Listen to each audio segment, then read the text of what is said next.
and welcome to the GreaterStl Sports Podcast on the SG4L Media Network. Robert Bowlesby here with you. You can tweet the podcast at GSTLSP. You can tweet the network at SG4LMN1. You can also find us on Instagram at GreaterStlSP. And you can find us on Facebook, YouTube, iHeart, Google, anywhere you can find podcasts at GreaterStl Sports Network. You can also find the videos on Spotify, Facebook, and YouTube, as we are now doing a video podcast for the podcast.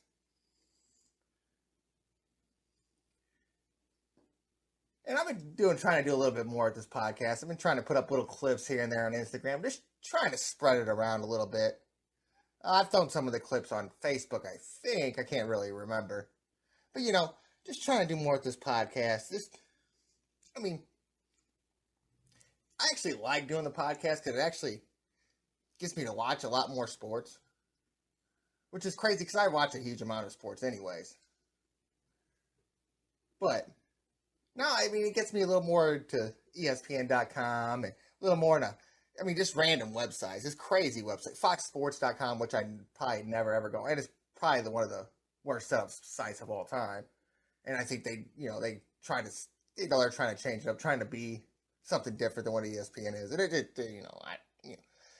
you can be a fan of whatever you'd like. But of course, it's just a hard site to navigate. It's kind of like just going to ESPN for everything is probably the way to go. Like definitely with the NBA stats or with just stats. Even though I don't use much stats, I still look at them here and there. But it's just like trying to look up things earlier with just the NFL stats and stuff like that. I just feel like I should be able to type in a stat. And it should come up wherever. And maybe I'm just a dummy that doesn't know the difference between it. I try to go through the game logs and find it. And I try to go through the splits and find the stuff I need. And maybe really I'm just that retarded. But anyway, that's enough bitching about me on the podcast. And I've been trying not to bitch as much. And I will complain about stuff. A lot more in this first segment than from here on out. For the rest of the time, hopefully. We're going to start off here with some Blues talk. And I think if people are a little bit worried about the Blues, at a time in the season where I think people are looking too far into what's going on right now and how it's being played and all that. And not really looking at the schedule. And with COVID and all the games getting postponed, and then you get this little 2 week thing with the Olympics, that most players when they came to the season thought they were going to be playing the Olympics, and they don't usually get that off for the All-Star break. So when you get that 2 weeks off, excuse me there. So you get that 2 weeks off, and then you have to come back and play at a high level again. And definitely with the breaks and kind of stuff like that, you see the players already kind of get a rest. And now you're going to a stretch where you're playing essentially every other day. And if not, when you're not playing every other day, you're playing back-to-backs. And it just looks like the Blues are tired. And I think you're going to have these stretches with all our teams. And I'm not going to say, with the teams that haven't been healthy all season, but you see it kind of going to a stretch where teams are playing against teams and they're either 2-7 or 3-7. The Blues, even in their last 10, are 5-3-2. So a 500 record essentially, but it's not like they're playing the worst hockey in the world. And I think that you're going to hit a lull every season. With any team, the Cardinals hit it earlier in the season and then had to go on a 17-game winning streak just to get in the wild card. And you've seen it happen with the Blues late in the season with 2020. And really, I've been complaining about the defense the whole time with the Blues, but you see it in the offense. It seems like that nobody wants to be the guy that has to make a play at that time.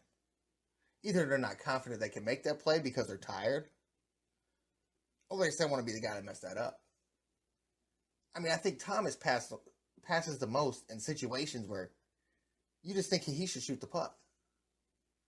And he makes the craziest passes in the world. In the situations he's in, you see him slide puck through people's legs all the time out to defenders to, keep the play going. To usually, guys would end up, just throwing something at the net and backing off and trying to get, doing some forechecking.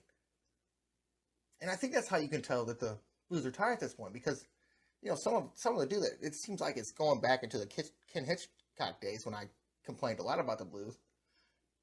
But it's kind of just like a dump and run. If you don't get the puck, let's run away. And you could say that maybe that they're trying to make sure that they don't hurt themselves on defense. But I think it's just them being tired at this point. And I like the idea of trying to switch it up, sending Dakota Joshua down in a Clint Clausen down and bringing up Turpetenko and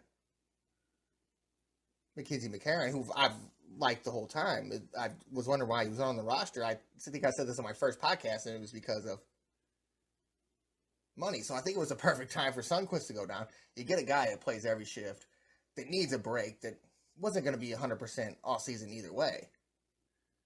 And he's out there on the power play. He's out there on the penalty kill. He's a guy that does everything for you. So it's kind of a perfect time for him to go down, and you can bring up a guy that hasn't been up here all season in McCarron. But the problem is, I think in that situation, you got to find someone else to scratch there and try to keep another Clausen up, or try to keep a Dakota Joshua up, because they haven't been up here the whole season. And they're younger guys, so they're going to have more energy. And I think that the Blues, with this little bit of an older roster, even though they're all in their 30s, but it's an older roster, I mean, it's going to be easier for these guys to be tired. So I think we just fall into a stretch, and definitely with them traveling on the road. I mean, they went 1-2-1 on the road, and the only team they beat was Chicago. But I've complained about this with Suda all the time. When you're traveling on the road, and these were all mostly East Coast games, I mean, you're going to fall into that kind of where your schedules are going to change. It's going to be harder to sleep when you know that you got to get up earlier and stuff like that. So when you're making this little East Coast trip, and you only beat the one bad team in there, real bad team in Chicago, but it's not like you played the worst of hockey.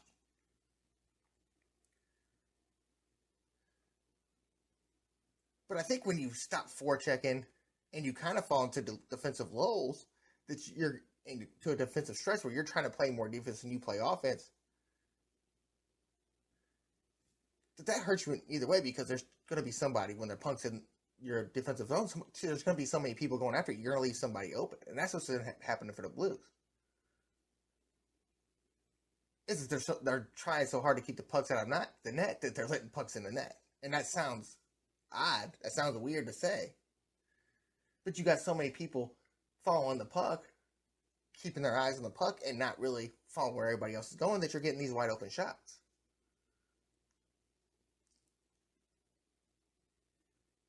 And it's hurt you in every facet of the game, definitely on the penalty kill.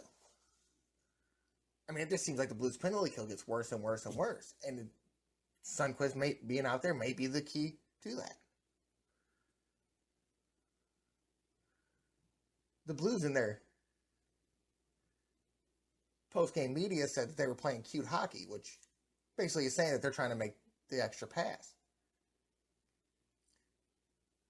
And I just think at a time where you're kind of tired and you kind of need, to lay off a little bit, I think you got to play more in the offensive zone. I think you have to put the other team on their heels, because a lot of these teams are younger than you. And you really don't know where your goaltenders are at this point. I mean, Husso was the best goalie in the league for the first few months, but he's kind of fallen back down to Ville Husso world. And Bennington's been about the same all season. And we just don't protect Bennington. And I just don't get it. It boggles my mind.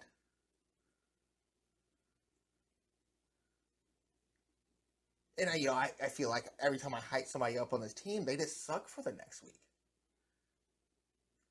I mean, it seems like Brendan Shen can't get a stick on the puck. I don't know. Michael he just goes in and out. And it's something with a young player that's going to happen. And when you're in this kind of stretch, it's going to happen with a young player who's tired. I mean, essentially, the older guys are going to have better hockey sense. So they're going to kind of know how the play is going to go and kind of roll out and where to be and to keep yourself in a better position and not wear yourself out. A guy like Michael probably hasn't figured all that out yet.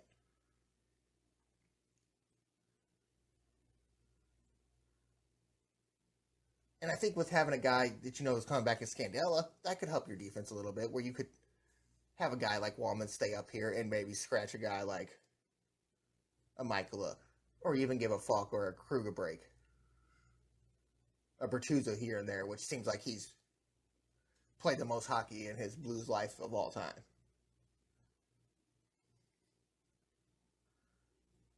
And I think that puts you in a bad situation at with this trade deadline going on, because now you really don't know what you need. And I think with pushing the salary cap like you already are, and having guys coming up on contract, Tarasenko, you don't know where he stands. I mean, I think that puts you in a bad position to even try to go get somebody. Because number one, if you get the wrong guy, you kind of screwed yourself on money. And then if you give up on somebody like a Clauston or something, and he goes and shows himself off somewhere else, you're kind of going to feel dumb. I mean, I know it's been 4 or 5 years of Kim Clauston, and people, the Thomases of the world have passed him, the Kyrus, the Jake Neighbors. But I just don't think you could give up on a talent like that. You drafted him where you drafted him for a reason. He's been on this team for a reason. You're hoping he can be another Jordan Kyrou. But just think about, you're going to have a guy like that if he's not turning out what he's going to be, but this is a body when these guys like Thomas and Kyrou come out the contracts.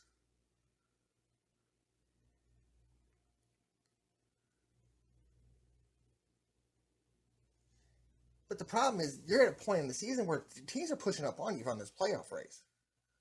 And I don't think the Blues have a chance not to make the playoffs. But I think you're kind of faltering at a time where you're in second place, but Minnesota's coming there right there with you. You're not going to catch Colorado. Your Nashville and Dallas are still pushing it. You still got Winnipeg in your division involved. I don't think you want to fall into that wild card spot, definitely when you're a better team at home. But I think we're pushing too hard with the way the season went with the COVID and with the way that the Olympics worked. I think you're just a tired team at this point. And essentially, there's no way to fix that with the roster you have. Unless you're going to get rid of a big contract and then add another big contract for a player that could be tired, because all these teams are playing the same schedule you are. Because they all had the same breaks. They all had the postponements.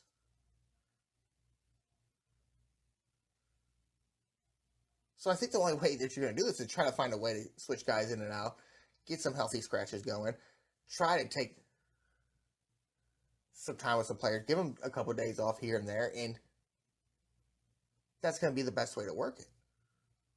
Because there's no other way to do it. Bringing in a player from somewhere else when they're on the same time schedule as you, and games played and all that, and had the same breaks as you, you switch a one tired player out for a tired player that you don't know what you're going to get out of. I think that's a lot bigger risk. Now, if we were in a regular 82 game scheduled season, I would say, hell yeah, go for it. But sports hasn't been regular in 3 years now.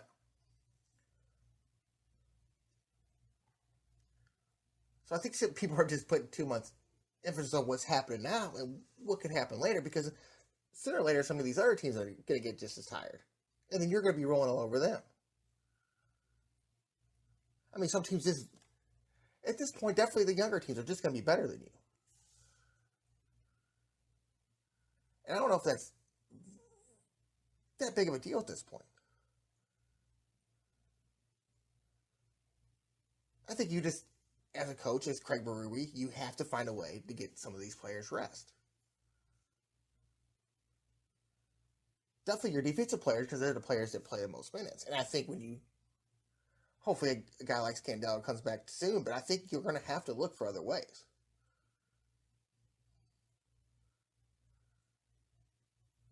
And I don't know if that's, and I understand where they're at, because it's going to have to be a healthy scratch or something, because there's not there's the rest of your defensemen you just can't send down. You can't just send down a Parenko. You can't just send down a Torrey Krug. You can't send down a Justin Fall. You can't send down a Robert Bertuzzo at this point.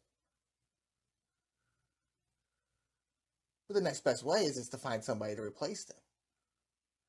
And I understand the whole healthy scratch rule and not being able to have players up here and not getting players and having players that are basically just healthy scratches and not getting games in, and you don't want that for the younger guys.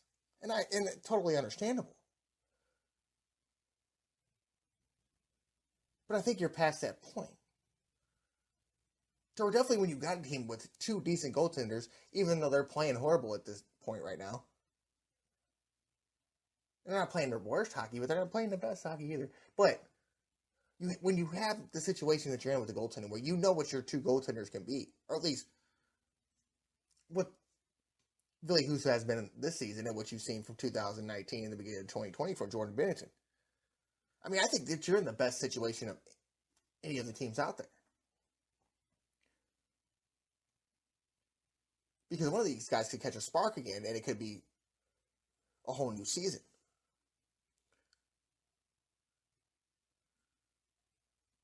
But the thing is, I could keep saying the Blues, but they're not the only team that's going to have to make these decisions.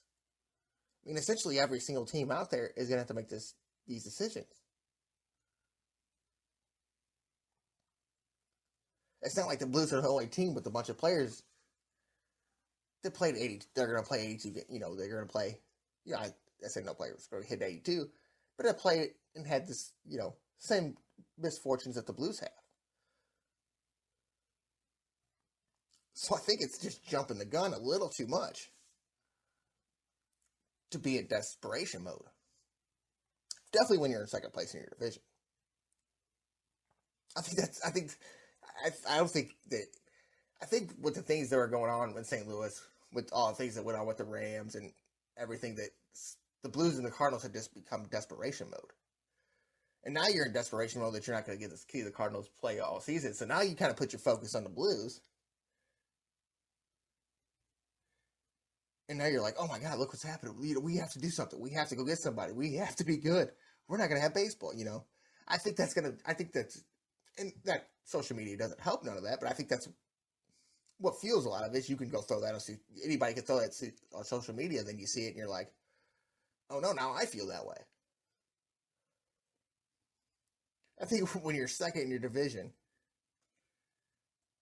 you have this squad that you built together to be in this position, and you have two goaltenders could be the two best goaltenders in the league.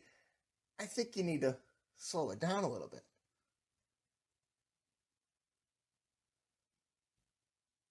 I think that everybody's just looking over the last couple weeks and even the last week and just going all crazy out about it, when you got to look at everything as a whole. And then you got to compare it to whatever other team's going to have to go through. Because you're going to catch teams on back-to-backs when you're not on a back-to-back. And the difference for you, when teams catch you there, you have Binnington to back up Husso. Not a lot of teams have that.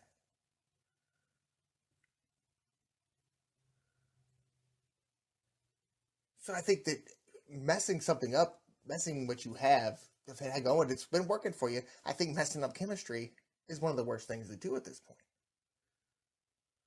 Now, if it keeps going like this for another couple weeks, then, you're a 500 team and these teams are surging on you and you're kind of looking tired. And you're kind of like, well, other teams are. Well, then I think it's time to make a trade. But I don't think you need to mix something up that big to try to put a jolt in this team. I don't think that sending Kim Clausen and Dakota Joshua went down was like this big thing to say, hey, look what we can do. I think it was, hey, let's try to get something else to spark. Let's try to get a fourth line to spark.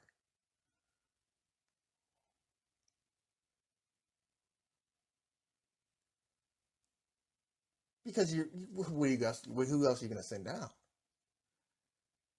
You're going to send down Tarasenko. You're going to send down Shen. You're going to send down Uneshev. You're going to send down Barbashev. I mean, who are you going to send? Else are you going to send down? There's no way else to make a statement on this team. And it's not that. It's not like that you need one. You need another break. I mean, I think that if you remember the 2020 thing when the Blues came back, it wasn't the prettiest hockey in the world. They went from the best team in the league to a mediocre team.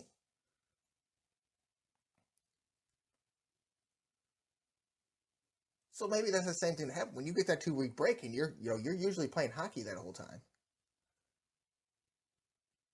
I mean, that's going to affect you. You're going to get used to things. You're not going to probably stay in the best of shape when you know you got 2 weeks off. I mean, a lot of the muscle mass that you build up while you're moving like that is going to go away. A lot of your strength is going to go away.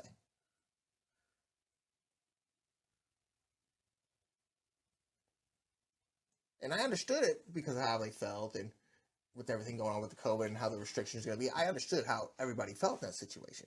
How the NHL felt that they didn't want their players going over there and doing it.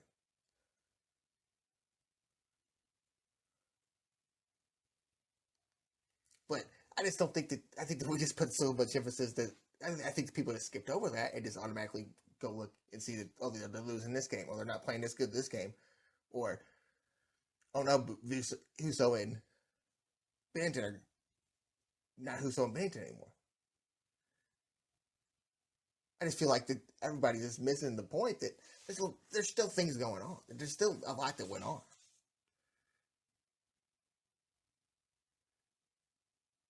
And I also think that traveling the road trips, which I think it benefits them in some way because you're going on the West Coast, you're going on the East Coast, you're going up into the Canada road swing. But when you go do that and then you get your games at home, you're just changing your times a lot. I mean, it's not always 4 or 5 games up in Canada. It's not always 4 or 5 games on the West Coast. And they're not always back to back. They're not always every other day. Like, the only thing that you could look at and kind of worry about is the Blues getting knocked down in a third or the wild card and not having home ice advantage because they play better at home. And I think in hockey, that's home field advantage, and I think it's sometimes in basketball too. That's a lot bigger thing than it is in a baseball series. Playing just little sports, not little sports, but sports that doesn't need to be like soccer. Baseball's not really, you're hitting the ball. No, hockey with hits and stuff like that. It gets the adrenaline rushing and stuff, and it's going to get going definitely when the fans got you more into it. I think it's the same way with basketball with a dunk or a big 3-pointer. I just think that there's not much like that in other sports. You could say maybe in the NFL with a big hit or something like that, but after that, I mean, if there's not another play for a while, I mean, in hockey, it could be consistent. I mean, you could have a big hit every other play in football, but it's usually not that. I mean, you can have a big hit, the next pass is an incomplete pass, or a little 5-yard dump pass or something like that, and let's say they get the first down, then it's kind of like you kind of already lost the adrenaline there.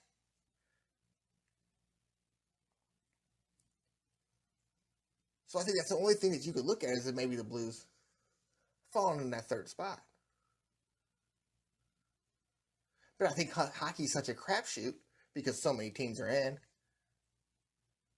that it doesn't really matter what you play. I mean, you steal one on the road in the first 2, and you go and sweep it home, and it really doesn't matter at that point.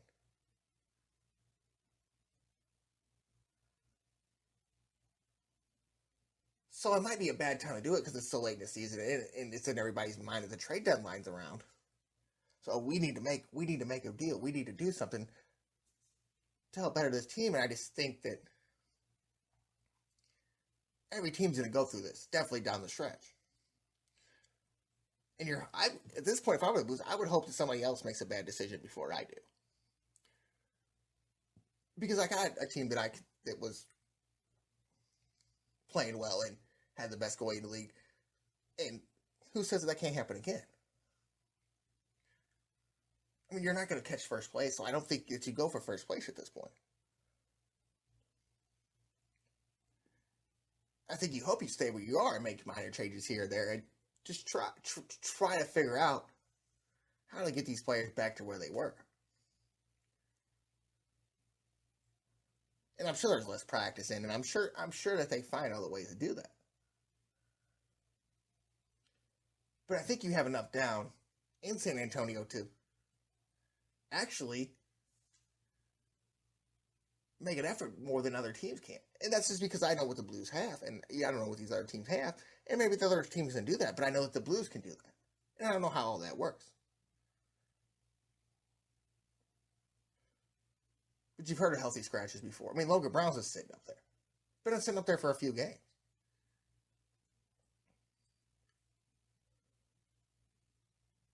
So I just think that getting a guy like Scandella, that's going to help. And I just think that you got to make some roster changes, some line changes, that maybe get some other people on the first couple lines that play the more minutes. Get a Bozak on that first and second line and bring down maybe a Thomas to the fourth line to maybe give him a break for a game. And maybe you find some other chemistry in lineups there. Maybe you find something with a Shin and Tarasenko, who's been a good line before. Maybe you find something if you move Shin and O'Reilly around with a Shin and a Perron. Bozak, the same thing.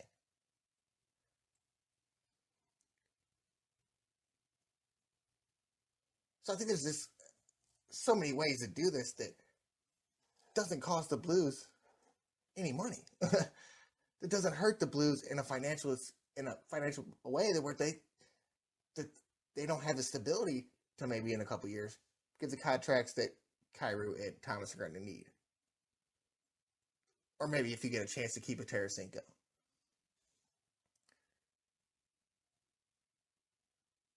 I mean, it's not like you don't have. I mean, sooner or later, in the years down the road, you're going to have to pay a Jake Neighbors.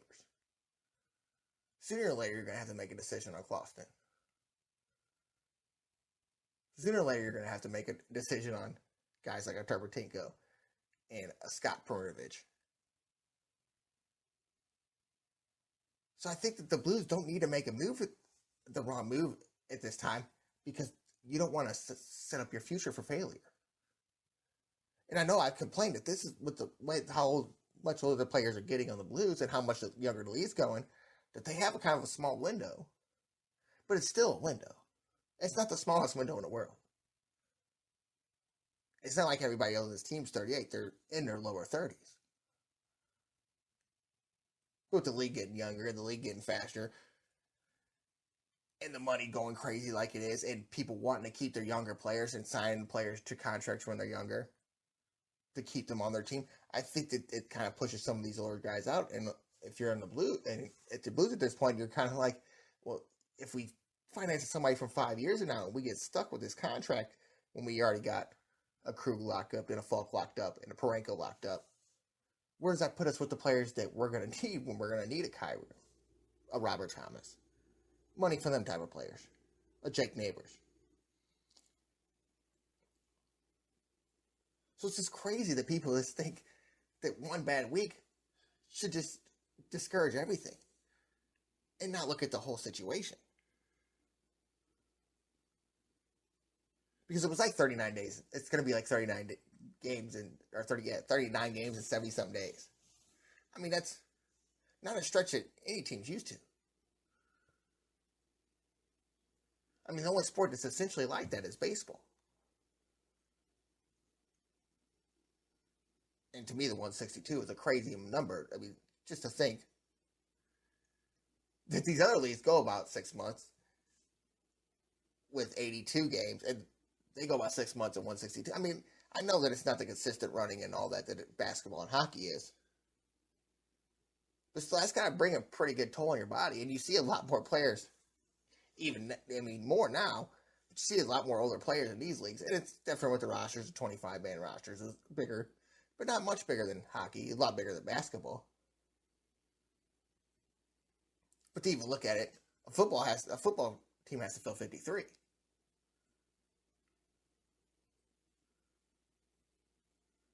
So I just think this is the time where the Blues just need to say, hey, you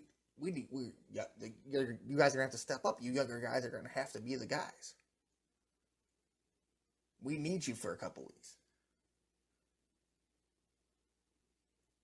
I don't know if we're back in a goaltending controversy. I'm gonna guess not. But I think that you're gonna have to really find out who the guy you want to roll with is. I don't know if you want to get in the playoffs with a two-guy system. But if it works for you, it works for you. But I think you need to ride with somebody. And let them know you're riding with them.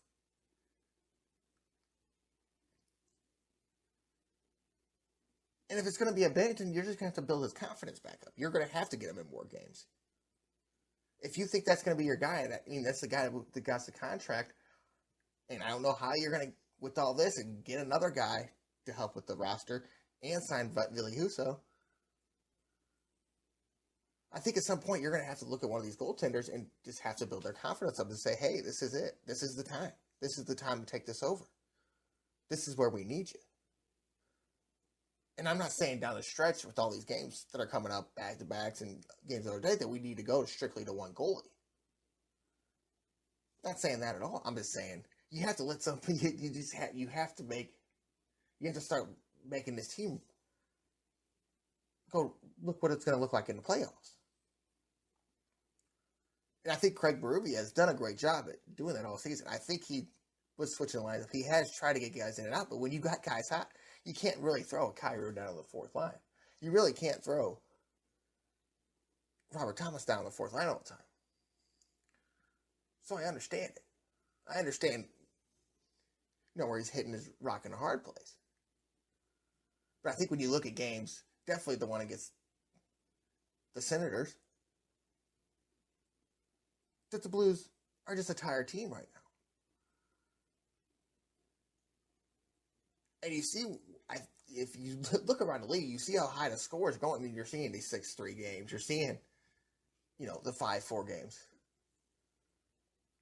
I think that every team's starting to get in that situation. And what's going to go first when you're tired is your defense. What's going to go next is your goaltending. If your defense goes, your goaltending going to go because nobody's protecting the goaltender at that point.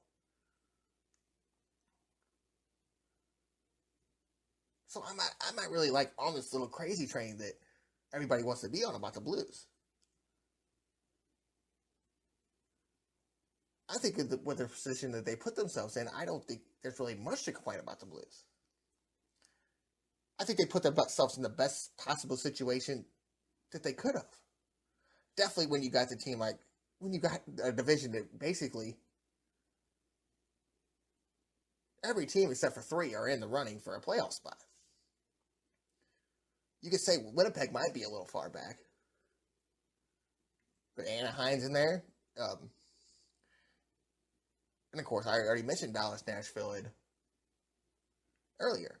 So this ain't done yet. Just a couple of days ago, the Kings were in the wild card. Now they're in second place behind Calgary and their side of the West Coast.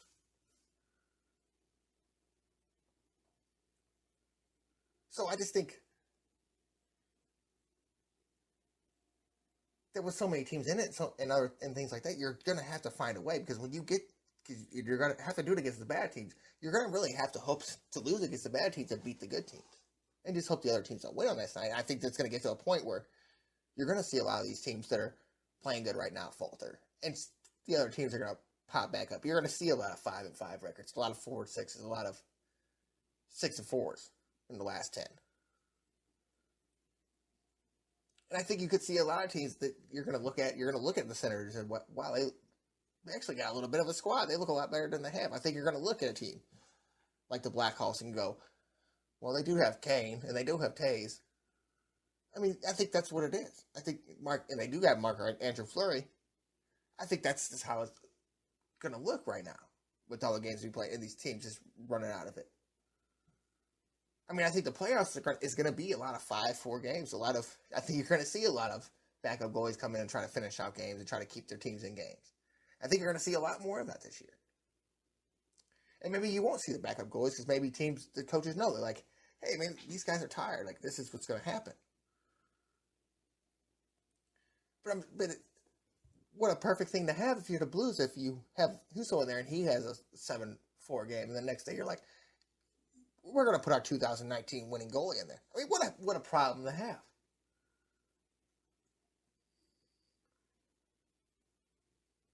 And then you get a Scandella back. So then it shores up your defense a little bit. And maybe you keep a guy like Wallman and replace a Michaela. Or bring up Perunovic and let him do it.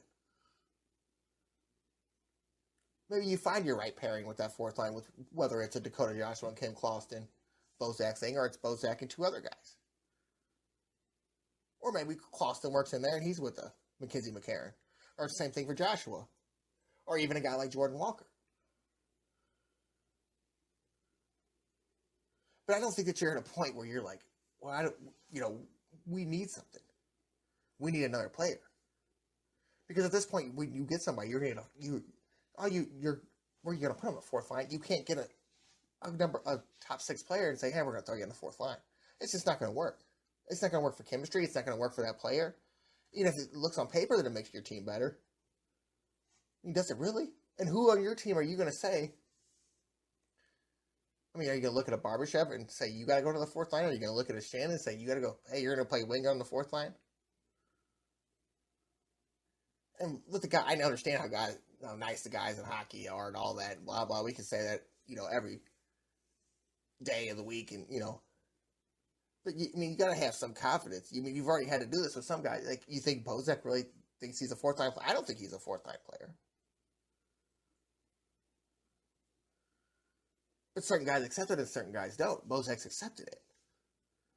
Not everybody's going to accept it. Definitely if they know what kind of skill they have and what they've done and what they've produced in this league.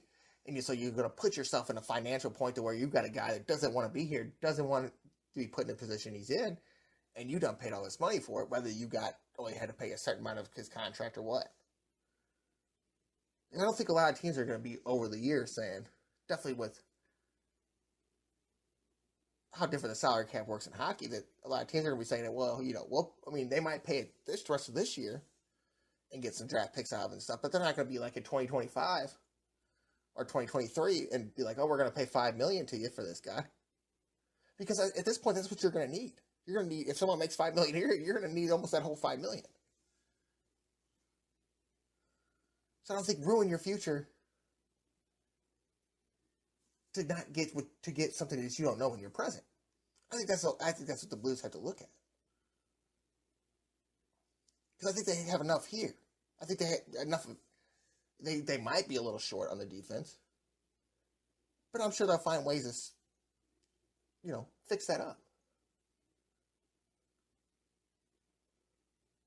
Because I don't think you're short offense, and they proved that throughout the season. I think guys are just at a point where you're tired. And when you look at it and all that, yeah, it looks bad. But it's what happens. If they don't break out of it, then you got a problem. That's the thing. Now, I was watching SportsCenter earlier. And I don't know if I was watching the ticker or I was actually watching the little clip that they showed. But a team that plays Division I won their college tournament, yet aren't eligible for the NCAA tournament. So actually, the team that they beat actually gets to go to the NCAA tournament. And it's a crazy rule. And I hyped the NCAA up so much about the weed thing last week. And then I hyped Lindenwood all up the same week in the same segment. And now I won't recuse myself from the Lindenwood thing. It's a great thing for Lindenwood. But this is something for to complain more about with the NCAA, and I guess I'm going to complain a little bit.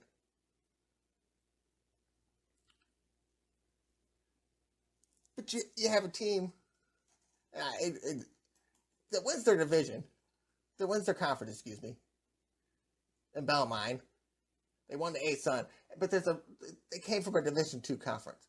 So there's an NCAA mandated rule that reclassification takes 4 years, which means that a team that wins their conference tournament won't be eligible for NCAA tournaments.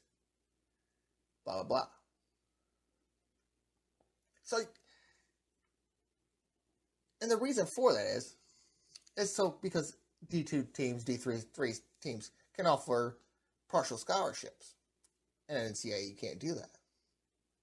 So basically what they're saying is you get the old players out, then you can offer, because you only can sit on a certain amount of scholarships, so you go in and you can revamp your team after these partial scholarships go away. But if you can't do it for 4 years, so the first year that you can recruit as a D1 school, some guys aren't going to be able to play in a meaningful game for 4 years. That is there to build up a program. I guess a partial scholarship to me sounds like a 1 or 2 year thing. It doesn't sound like a 4-year thing. So I don't understand why you basically just took a whole eligible thing of scholarships away. Now some kids are going to come just for a D1 school so they don't have to go to JUCO or D2.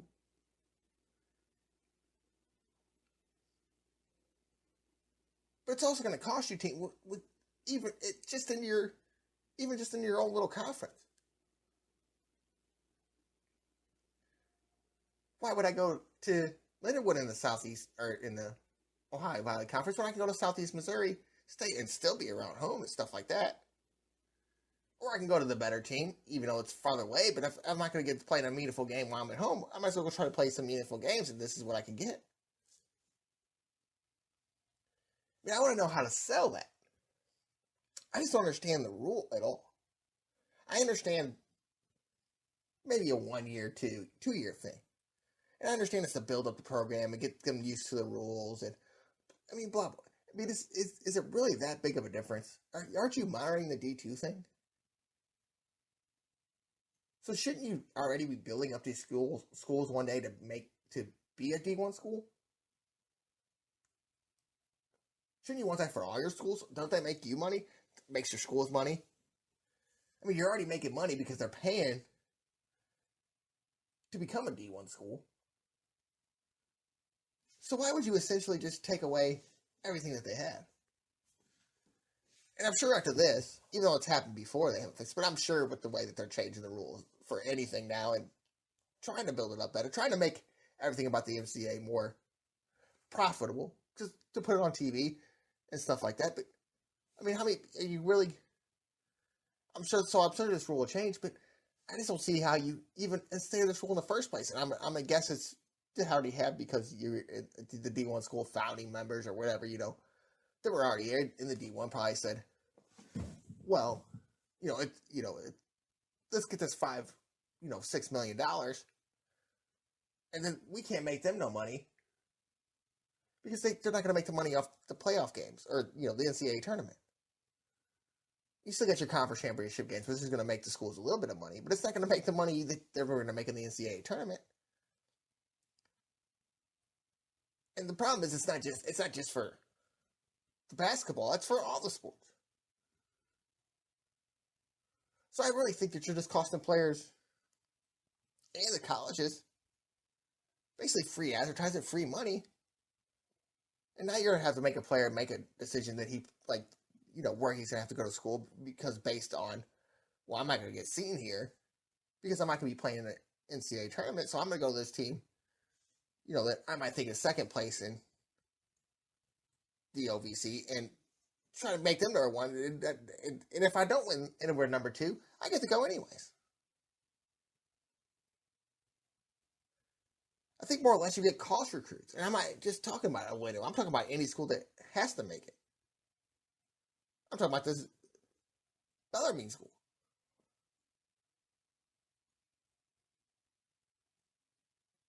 I think is if you have these other divisions that you sanction and all that, that you should always want to try to build up to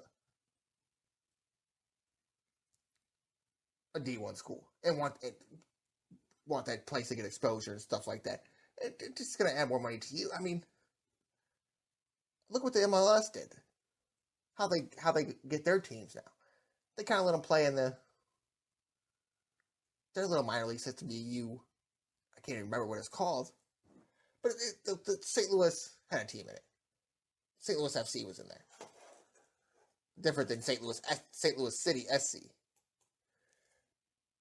But basically, what they do is they let them teams play that under when they think they're a good enough team. That's how the teams that they bring them up. So I just don't understand why you wouldn't make it the D2 team. It's kind of like a fundamental league for you, developmental league. It's the USL is what the MLS uses to basically base it on what teams they're going to put in the Major League Soccer. But anyways, I mean, I think that's a school that, D1, they can promote to their D1 school now, and hey, come here because we're a D1 school, and we're going to do this and this, and we can be able to do this. We're going to be able to, provide you with scholarships and all that, and better education and this and that. And I'm not talking about just sports, but I'm talking about anywhere. And, I know it won't matter for the education people that we're either going to go to Lindenwood either way or just want to go to a D1 school. But I think for the sports, I think they just kind of put the damper on it. I think seeing a team win a conference tournament and not be able to go to the NCAA tournament is crazy. One of the craziest things that I could ever think could imaginably happen. That it's happened before is beyond me.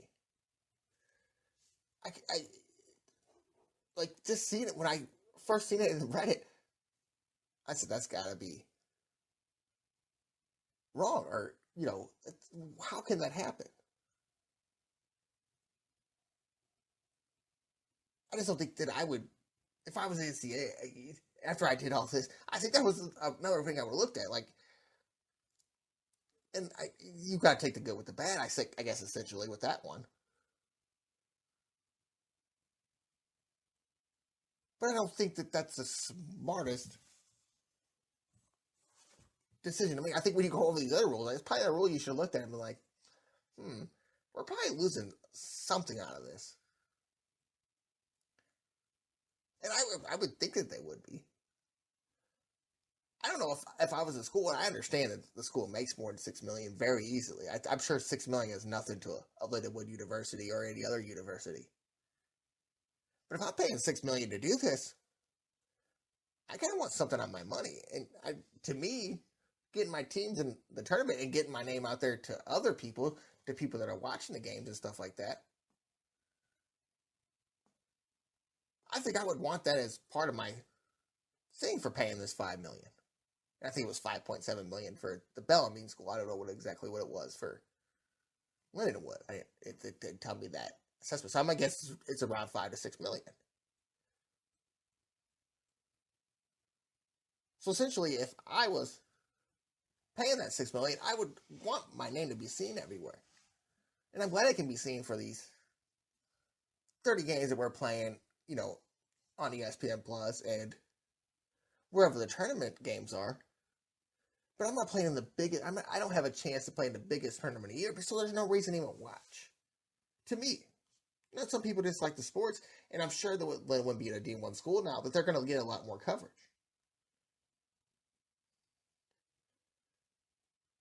My whole kind of problem with the coverage around here of sports, anyways, it seems like the Mizzou's, and I'm going to guess it's a football thing.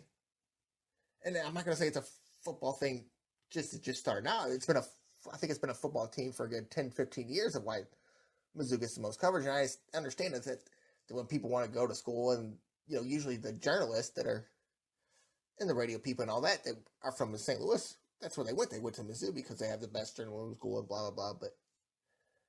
But I think from St. Louis, I think I would want to cover just the Billikens and stuff like that. I think I would give them just as much effort as I would give Mizzou.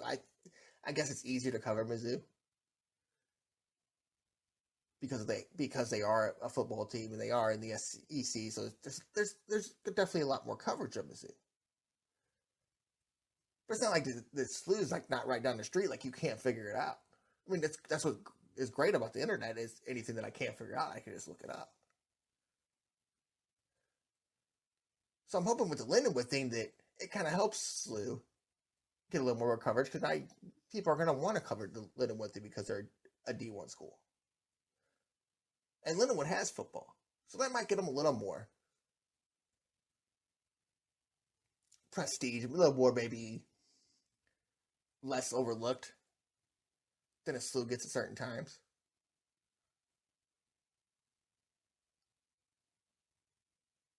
But I've never understood the overlooking of SLU.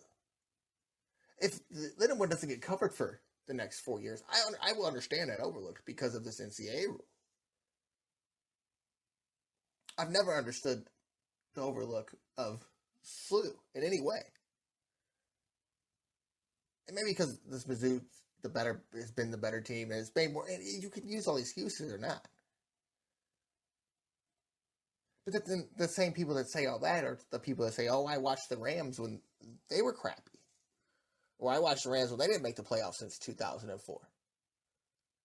You know, whatever you want to say and do. You can't use the same excuse for one thing that you use for another.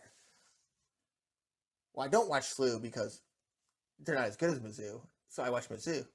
But I watched the Rams. I was one of them guys that watched the Rams. That I deserve something from that. I just don't understand. Because we cover the Rams is fine.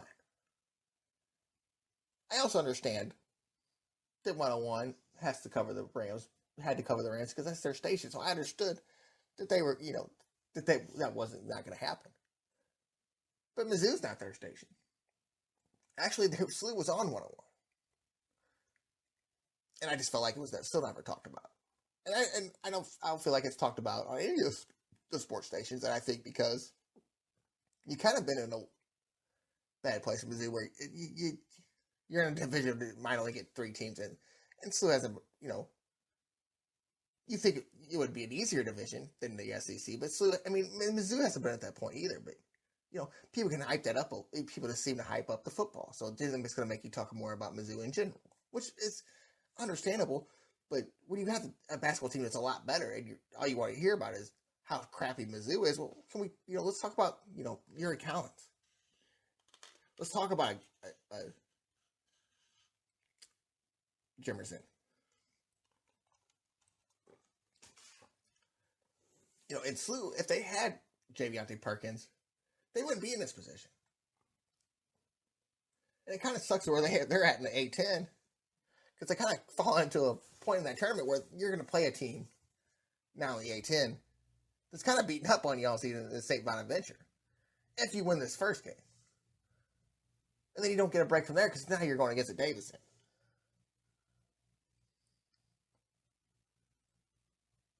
Which I'm sure is talked about somewhere. I guess I don't hear it. But I think that's a bias on where you play. I think if they played in a bigger conference or in a closer to home conference, a Missouri Valley, and not an A10, and a Big Ten, which I think they would get crushed, which Big Ten wouldn't have been the way to go for SLU. Big Ten would have been the way to go for SLU or for Mizzou. I just don't like that it's not covered. You don't even know who SLU's playing. I'm guaranteeing that most of you didn't know that SLU was the number 5 seed in the A10 tournament. And if they win again, they got to play a team that's in St. Bonaventure that's basically killed them all season.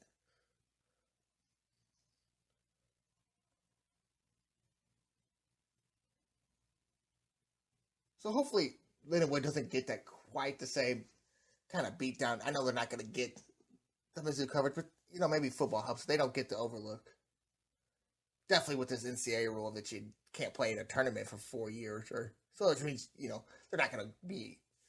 You're not going to see an volley conference team in a championship tournament, anyways.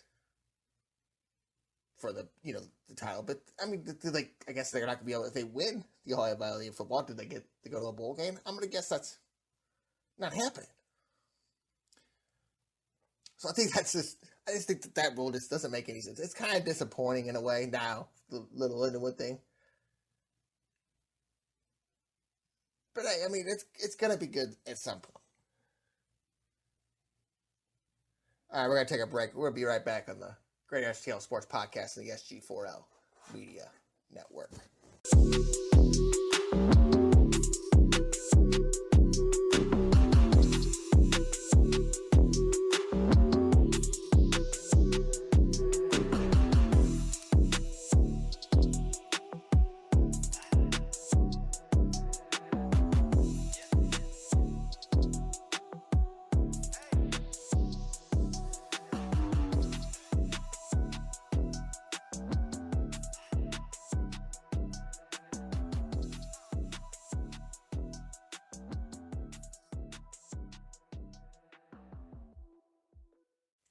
Hello and welcome back to the GreaterStl Sports Podcast and the SG4L Media Network. Our Bulls will be back with you. You can tweet the podcast at GSTLSP. You can tweet the network at SG4LMN1. You can find us on Facebook and YouTube at GreaterStl Sports Podcast. And you can find us on Apple, iHeart, Google, anywhere you can find your podcast, GreaterStl Sports Podcast. You can also now find the videos up for the podcast on YouTube, Facebook, and Spotify. Now, I don't talk much NBA on this show. And there's a lot of reasons for that. Number one, and it's because we don't have a team here. Number two, and those are the only two numbers I'm going to name. I'll just talk about the rest of the time. Don't know why I started naming numbers. But not having a team here helps me not want to cover the NBA, even though I'm a big basketball fan. But also, the regular season doesn't really matter in basketball. Definitely not when 20 of the 30 teams are making it. So it's the same way kind of with the NHL also, that so many of the teams are making it. And I think you get used to it from watching baseball to where, like, it's a fight. And definitely before the wild card, and I wasn't around too much before the wild card, but still, even reading up on it and learning what baseball was, I mean, there used to be only 4 teams going in the first place. So I think it hurts half the leagues making it not having a team when, yeah, it's really easy to cover the Blues regular season because I'm up on that. And I wouldn't say I'm up too much on, the NBA and stuff like that. So,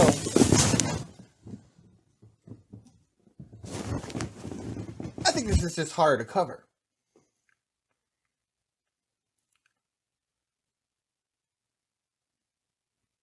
But I think that also, now with the playing games and so many teams making it, it's kind of taken away from something I'm starting to like about the NBA. And you're really not starting to see the super teams anymore. And I also think we're seeing that you start to see, when you don't have these super teams, players that you didn't think, the Zach LaVines in the world. You didn't think that Joel Embiid was going to start showing off this crazy, outside game. But I think it creates opportunities for other players to get shown. And I always thought that was the good thing about college basketball, that when it was more of a team sport, you kind of seen more players. You kind of got used to different kind of players here and there. And you kind of knew what your team was. But in the NBA right now, with the teams that you would call the big three or teams like that, the only team that's really doing good is 76ers, and they just got James Harden. They haven't had Ben Simmons all season.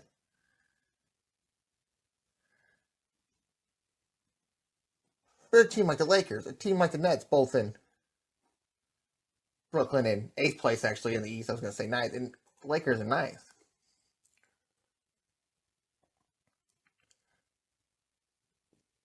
And I think that the talent's just so spread out now that it actually bodes well for the sport.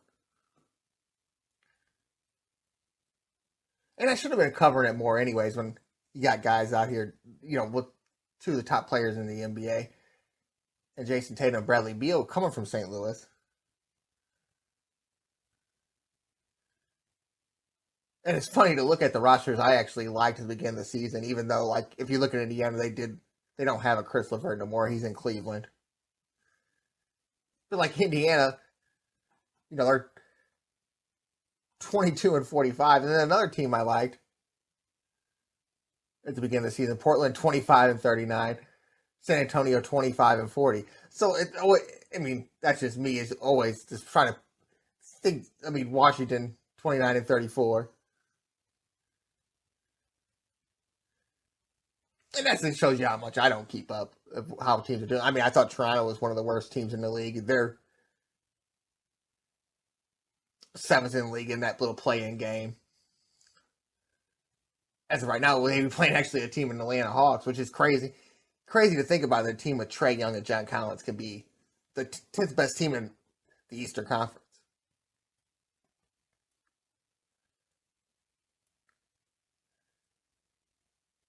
But as I was talking about the super teams earlier, I think both them teams are actually in a good spot being in that play-on game.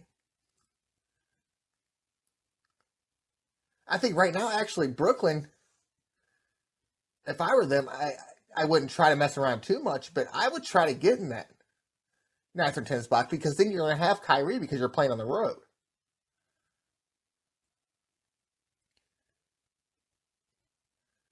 And I think that you want to be in that spot anyways, because now you know that you don't have the home court advantage, and that you're going to have Kyrie in more games than you would not have him. Sooner or later you could think that maybe that the governor was going to come up off letting Kyrie play at home, blah, blah, during the playoffs. Maybe that could happen just because of the playoffs. But if you're in Brooklyn and you got a healthy KD and you got a healthy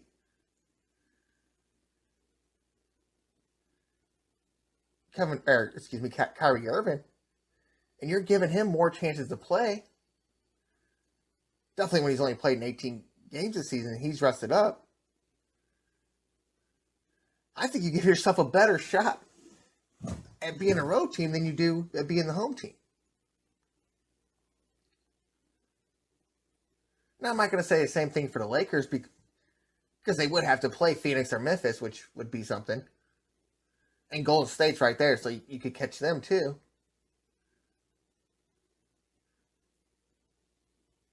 But you're in a spot right now where if you stay where you are, and even if you flip with LA, which they're 4.5 games back behind the Clippers,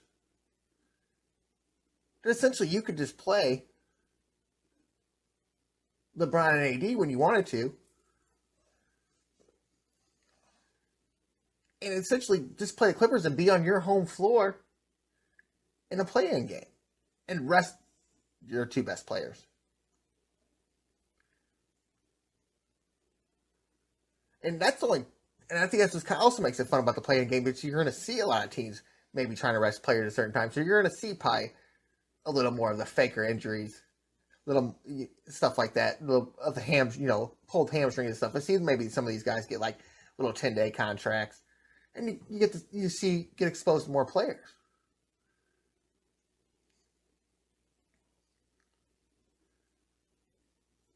You almost wish it was like that way for the Blues, where they could rest players like that.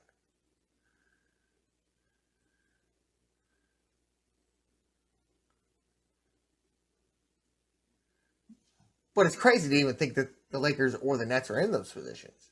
And it didn't really help the Nets with KD getting hurt, Kyrie not be able to play with the mask mandate, James Harden really not wanting to be there, which,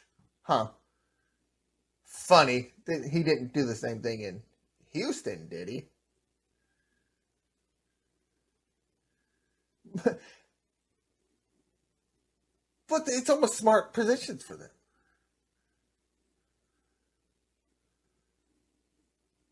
Now, it's a little worse it'd be kind of crazy to see Brooklyn play Philadelphia, Harden versus Brooklyn in that series.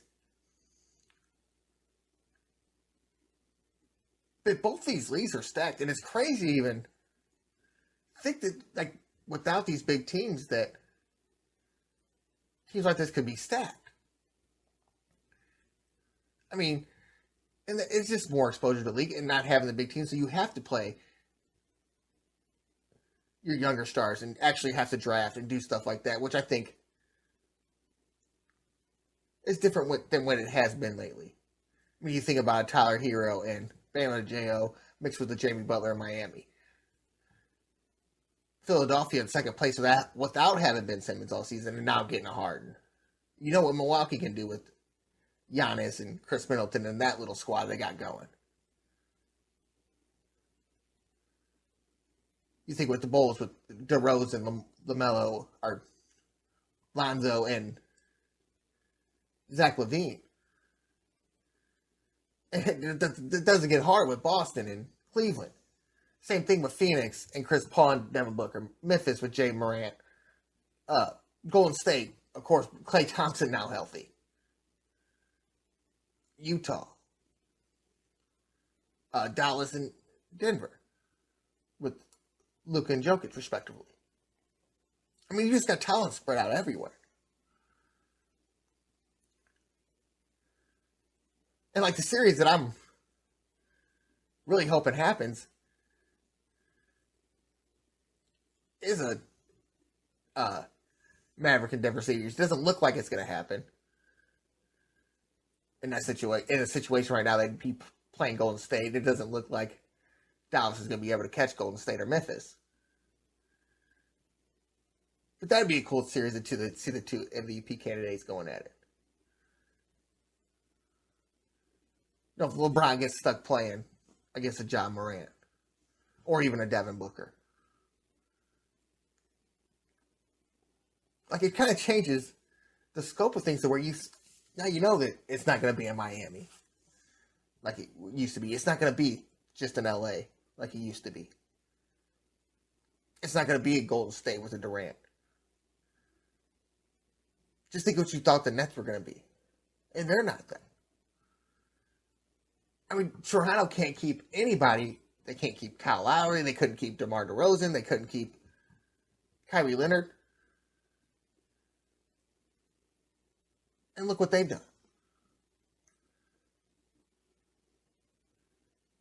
I mean, and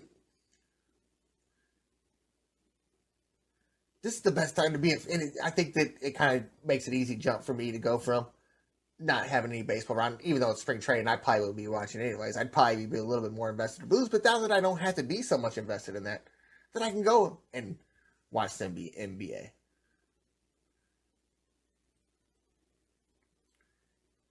And see how things roll in that league. Like, you got to think of a team like the Phoenix Suns, 52-13, and they're out without Chris Paul right now. Just think about getting him back. Think what a rest of LeBron could do for the Lakers, a healthy AD. Definitely with having just a Carmelo running around there. What Cleveland could do if they got a healthy Chris LeVert with Sexton.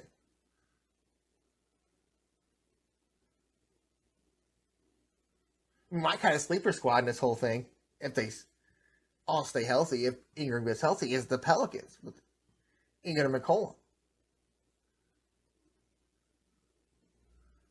And it's crazy to think that Portland is trading McCollum, and they're right. They would be right. They're right there with the Pelicans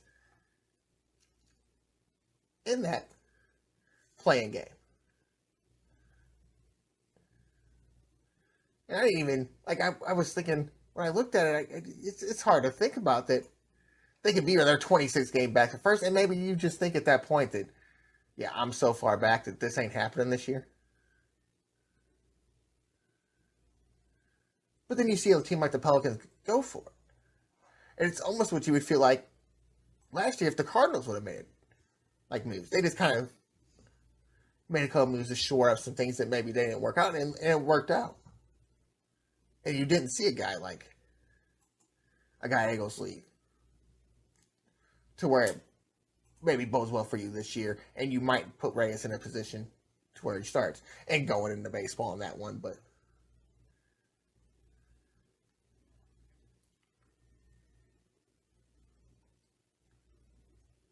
like, I don't know if it bodes well more for an NBA team to try to go for a higher pick or to get the playoff.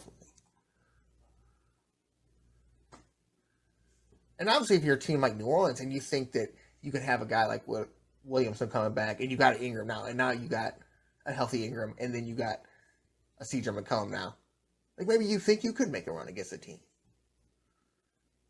Maybe you think you could make a run against a team like a Memphis who really doesn't have anybody but a John Morant.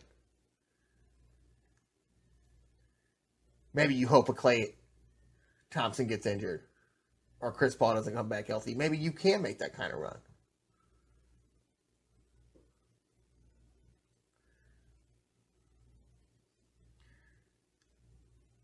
A team like Minnesota has two guys that take over to Karl Anthony Towns and a D'Angelo Russell. Like there's this it's so spread out now. It's so much to watch, and it's crazy to think about that when you thought what they were going to do, you just thought you were going to see the super teams, but now with the super max deals and the super max deals on player stays, they can get more money. I think teams are just trying to build a roar around their homegrown talent, and it seemed to work. Milwaukee, who got us last year, almost with the Suns with Booker last year. Miami now with a Tyler Hero and a Bam Adebayo. And I think I butchered that name pretty good. Even Philadelphia with an Embiid. Boston with Smart, Jaylen Brown, and Jason Tatum.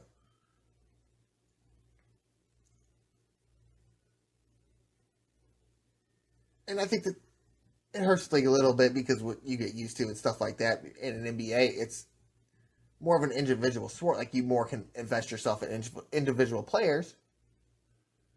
So I think when players start getting older, like only the best are going to stay, but you got the talent coming up, like a Luka and a Jokic, a Jason Tatum. They kind of transition the league, but I think it hurts with the older players because it's what people get used to. And maybe that's just being a person in St. Louis that doesn't have the NBA, so I just get invested in certain players. And the problem is I'm invested in like 40-year-olds because that's what I watched growing up.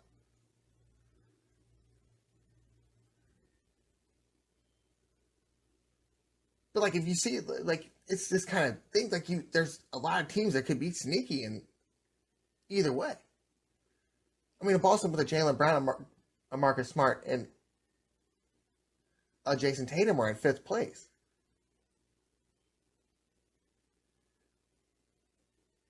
I mean, that's a lot of talent to just be sitting in fourth place. Or fifth place, excuse me. Or essentially, right now you'd be in a road game, even though you're only a half game behind the team you'd be playing in the Bulls.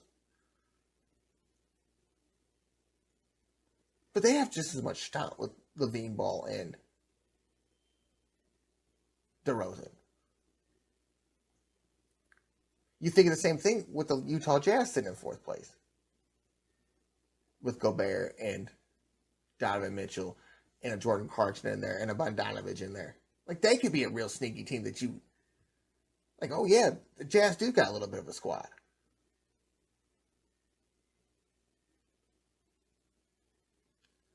And I think that like I said about the Pelicans earlier, they could get on a run. I think another team that you really have to look at is Karl Anthony Towns and D'Angelo Russell in Minnesota.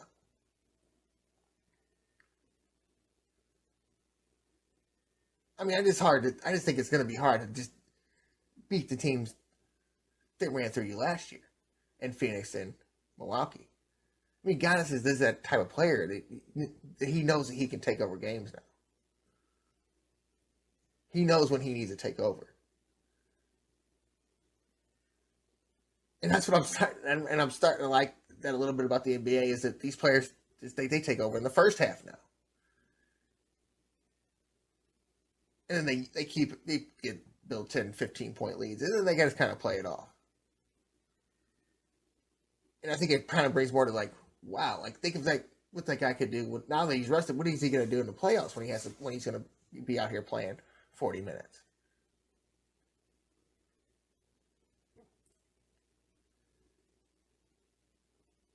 So it's hard to pick like who you would like with there's so many players out there, like who you could think that really could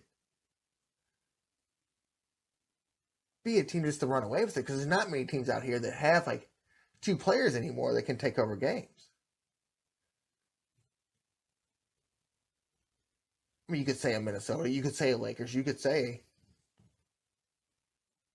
a Brooklyn, but if you need a Kyrie on a night that you're at home, what happens then? With the Lakers, Anthony Davis hasn't been Anthony Davis. He's kind of turned into what Kevin Love is in Cleveland, which has actually worked for Cleveland.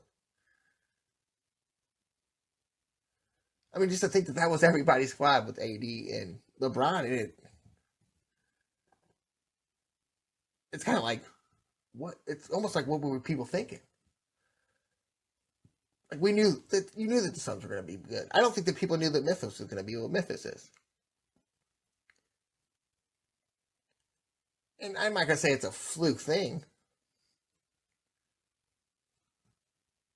but I'm going to say that I don't know if that Ja Morant can be that same guy he's had to be for this team in the playoffs.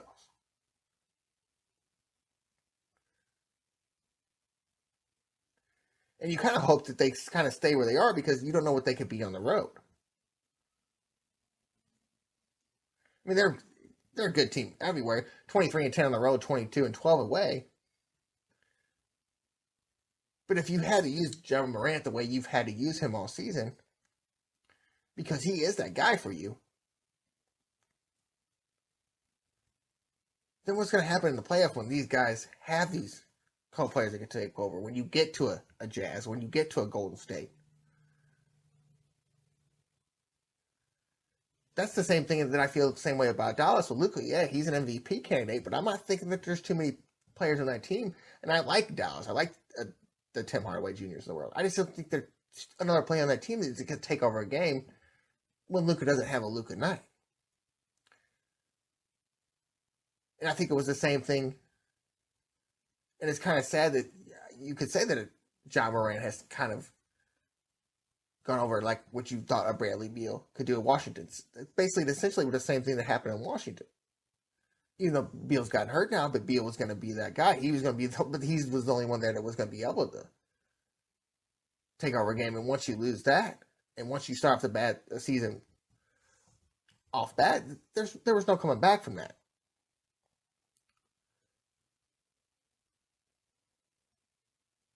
So I think you do got to look at some of these teams that actually have two guys that can take over games to make a difference in the playoffs.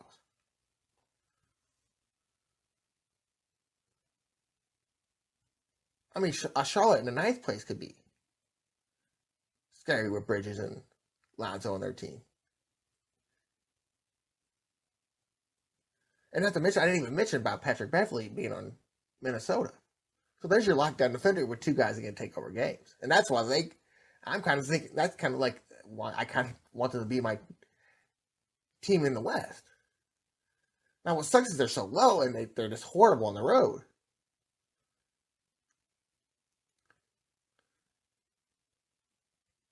But are they a team that maybe has been on the road, during the travel days, letting their players get off on the travel days?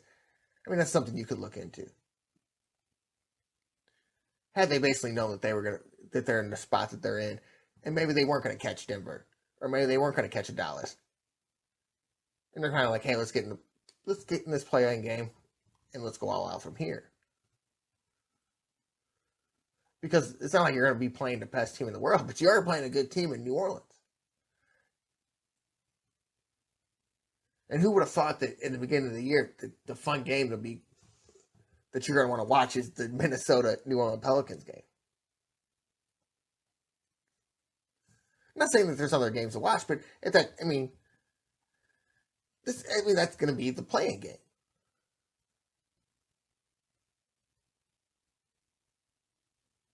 Like as of right now, it'd be a Brooklyn and Charlotte. That would be a fun game to watch.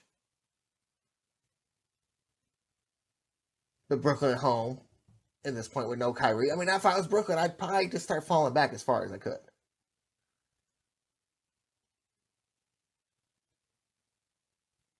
Because you're really not in a dangerous position. Washington's the number 11 team in their 2.5 games, but that's a Washington without Bradley Beal. And after that, you're probably not much in a position to where you have a spot where you're not going to be in this playing game. So wouldn't you rather have Kyrie on the road? And then you're going to give yourself a chance where you have Kyrie on the road for 4 out of 7. But you can essentially just be like, hey, we're the better team on the road. They're a better team. They're a better team on the road because they have Kyrie. It's improving the season already.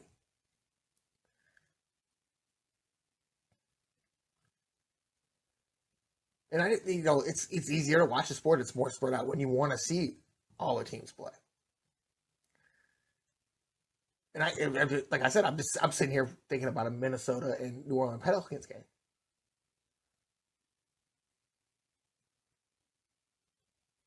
But I think that's a squad that everybody's gonna have to look at, and that has a chance, that has an actual chance to beat a Milwaukee Bucks or beat a 76ers.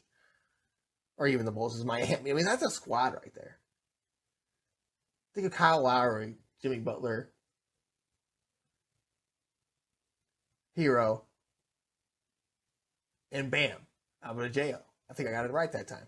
That's a squad to put together. That's a squad where you could say that's. If you think about it, a couple of years ago, you would say that's a 3. That's a 3-headed monster squad. That's a big 3 squad. And then you got a guy like Tyro Hero in there.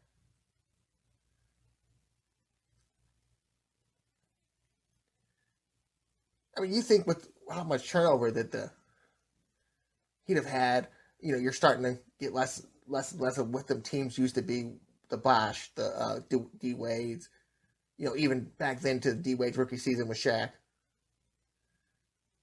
You're starting to lose. You've lost all that in Miami, and now they just built themselves back up because they were bad for a couple years.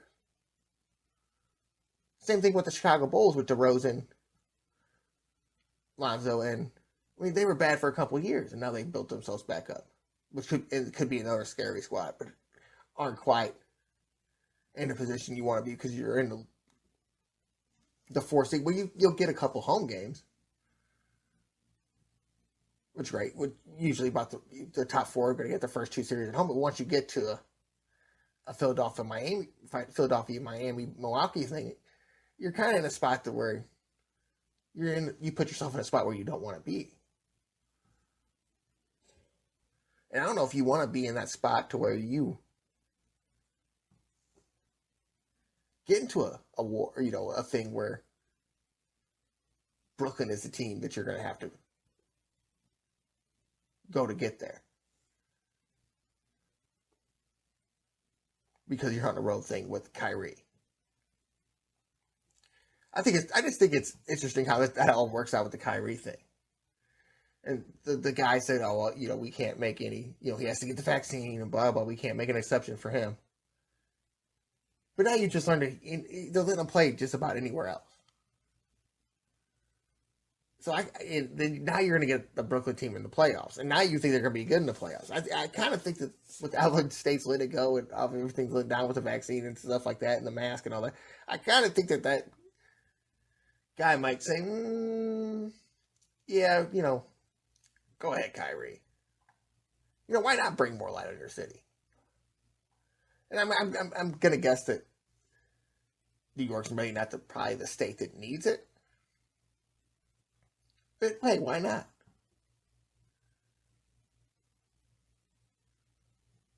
But it's just crazy how spread out it. And there's just teams there's just teams everywhere. Definitely in the Eastern Conference.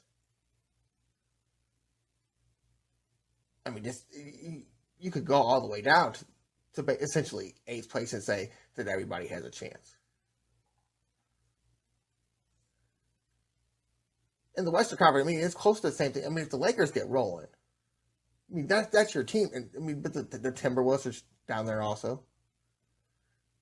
It's just going to be hard to beat Phoenix. Which I think that they got a chip on their shoulder from last year. They know what they can do. They're going to be getting Chris Paul back soon. I think that that's a team that's on a mission to be just to prove that that last year wasn't a fluke. That they had a chance to win last year and they messed it up. And hey, we're going to show you that this ain't the squad to mess with. You know, we can easily run through all these. Go ahead and build your Golden State squads. Go ahead and build your Lakers squad because we're going to run right through it.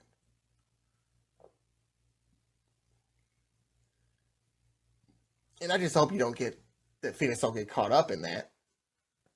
And also don't get caught at a bad time because I like the Phoenix roster too. And I think that's the team that's deserving.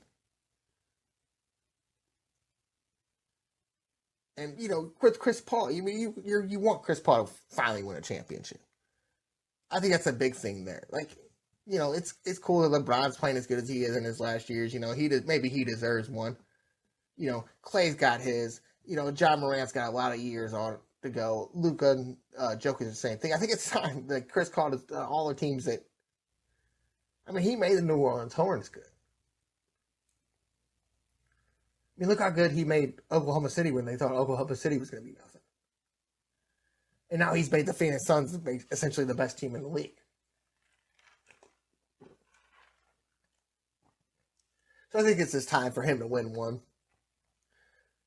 And hopefully these other teams. Hopefully Memphis steps up against John Morant one. It's just crazy how all this could be and how much they can play players and all that to make it to where every team actually has a shot.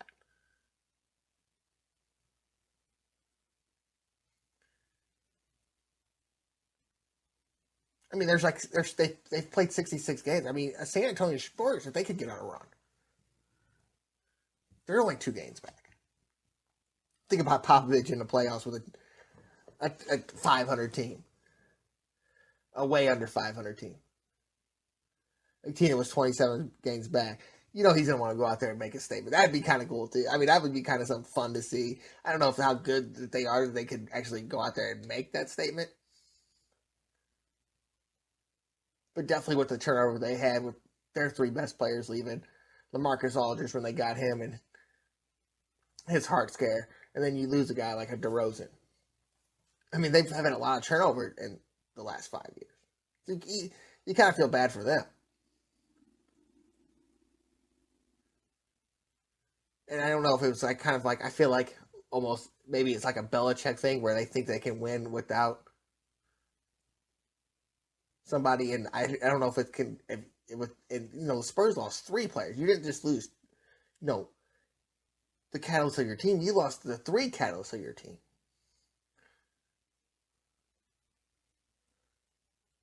I mean, something that people never called the big 3, but I mean, 3 people that created a dynasty.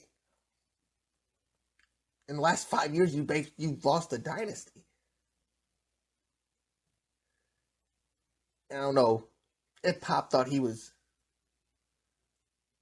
like mega genius and hey, we're gonna get these guys and we're gonna do this thing and this is how we're gonna win. Because it's kind of the same thing as you've seen it with Belichick with the quarterback. He did end up getting Mac Jones and having a pretty good season, but you've seen it with he thought he could win easily, with a Cam Newton or something. So I wonder if it sometimes gets in your head like that. Because it would definitely get in mine. If I built a dynasty, like like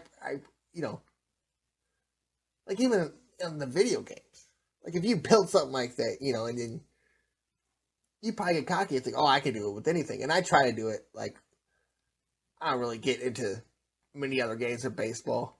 So like I'll try to go out there and I'll just try to pick some of these ragtag players or just guys from St. Louis or and I know them. I've seen them play or whatever, but I know that that I that if I feel this team in real life, I'd probably get the record that I deserve. Now I always stack up my pitching, but like I'd probably if I won with the first year, I'd probably get cocky and try to go lower. Just to see how good I was, and I wonder if that if guys like Popovich or Bill Belichick get that kind of stuff in their head where they're like, oh, I can do this without him. This was me. But in Popovich's situation, it's three different guys.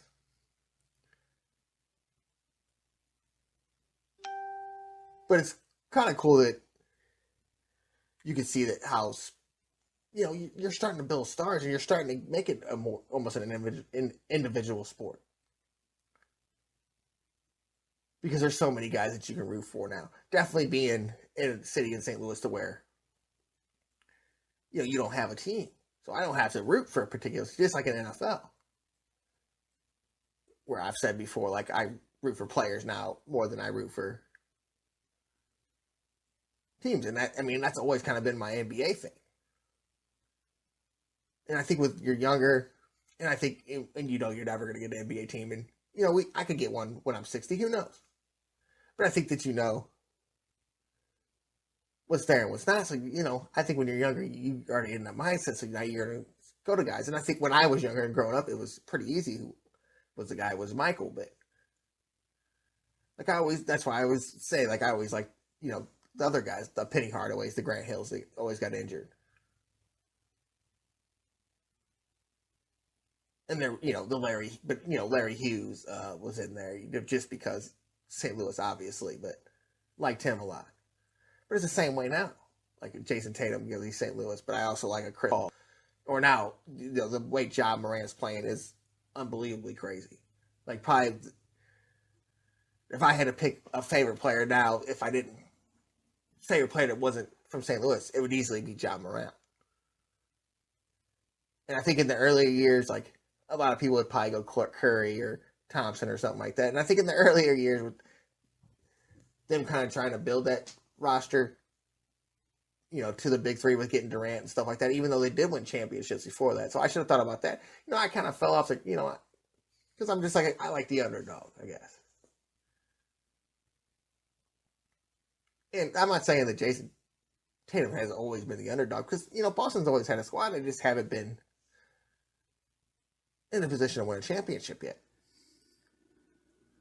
And of course, somebody from St. Louis, when you run out of things to write about because you can't talk about the MLB no more, you start writing that this is the year for Jason Tatum and the Celtics. And, he was just the player of the week and blah, blah, blah. And he just tied Larry Bird or broke Larry Bird's record for 40-point games or 50-point games. I think it was 50-point games on the Celtics. And, great and all. But, with the NBA, it's so spread out. Like, how can you just assert that? Like, this is the year. And I actually think that's pretty cool for the sport. And it's worked. The wild card things worked. It was done for the 8th place had done in hockey. Look what the 2011 Cardinals did. Look what the 2006 Cardinals did. The best team we had that won a division actually lost the World Series to Boston in 2004.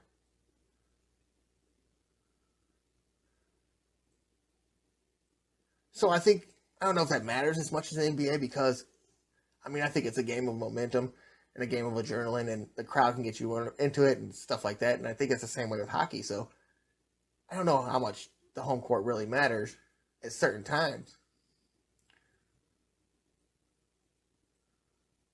But I think with some of these players, if a player takes over a game, it doesn't matter where they're playing. It's just more worrisome when you look at a team like a Dallas or you look at a team like a Memphis. They don't really have that other guy that can take over that game. So you kind of look at a team like Golden State and be like, uh-oh. Or you look at a team like the Jazz and be like, well, wow. Or that's why I think Minnesota could sneak up in there. And you just can't sleep on a LeBron James team. And I think that's starting to fall by the wayside a little more, but I just don't think you can do it. And I definitely don't think you can fall away by a team that has, even a Trae Young in Atlanta, or, of course, the Nets with Kyrie and playing and Durant. Definitely, they figure out something to where they get more road games. I think if you're some teams and you go against Brooklyn, you kind of might want to just try to lose against them. Definitely if you're in a good position. But it's so, the problem is that teams are so close that you really can't do that till the end of the season. So I just think I think there's just so much sleeper teams in here that I don't think that you want to make yourself vulnerable.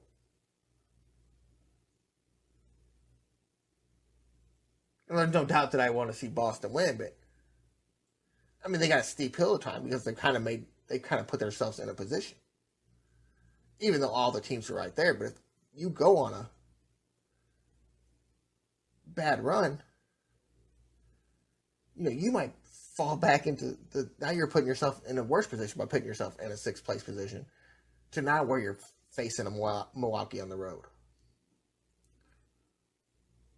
Well, Milwaukee with the home court advantage, which is something you probably don't want to do. It's not like fifth place is the best spot where you're playing a team like Chicago, and they have the three people to match your stars. Even though I think that Boston's better on the defensive side, I think that a team like Chicago could just go out there and just try to outscore you the whole time and make a difference about it. All right, we're going to take a break. This is GreaterStl Sports Podcast on the SG4L Media Network.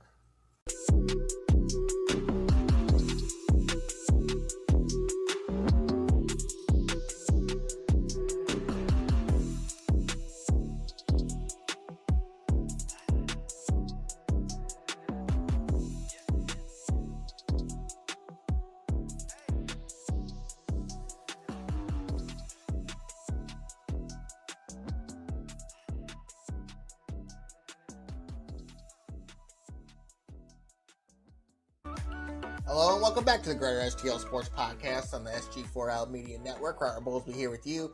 You can tweet the podcast at GSTLSP. You can tweet the network at SG4LMN1. You can also find us on YouTube, Facebook, Spotify, Google Podcast, Apple Podcast, iHeart, anywhere you can find podcasts at GreaterStl Sports Podcast. You can also find our videos on YouTube, Facebook, and Spotify. Now, I don't know if many of you have been paying quiet attention, and I'm doubt a lot of people have because there's not a team in St. Louis, but there's some people that could have been a fan of the old school USFL Football League. Now, if you don't know what the USFL is, it's an old football league that's trying to come back and basically essentially be a spring league like the XFL or like the Spring League or any other entity that's out there. Now, it's a company that's actually run by the former Spring League owner and Fox.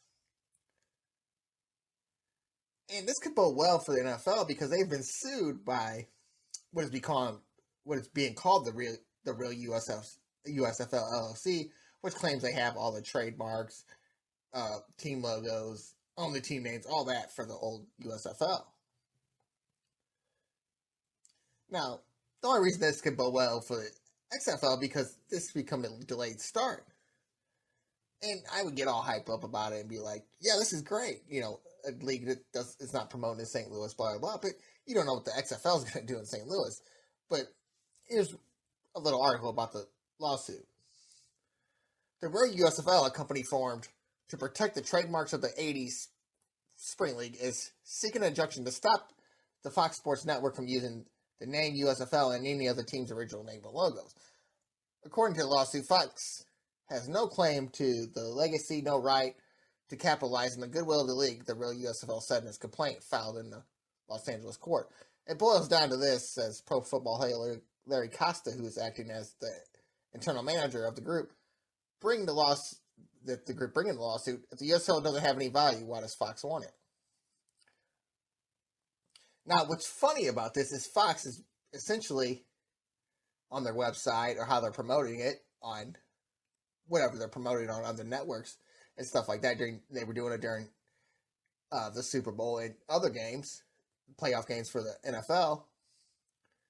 It essentially has ignored this lawsuit except in one facet where they put out a thing basically saying they owned all the trademarks and they were going to bring back, the best spring league and blah, blah, blah, to where they essentially said, well, the U.S. told you, they sent out basically the same thing. They said basically, where they changed everything to make it say, well, the USFL has banned all their trademarks and we now own them all, so now we're just running this. Now, that could get you excited if you're like, hey, this could stop the competition from the XFL. But then you can look at it and say the XFL's made no commitment to St. Louis in any way. But the one thing I do agree with this lawsuit, if this lawsuit is true, is that if you're Fox Sports, you essentially have the money to do this on your own. So if you really didn't have all the trademarks and stuff like that, why didn't you just create your own league? With whatever name, the FX, the FFL, or what, Fox Football League, if you wanted to know what I was thinking there. But just essentially anything.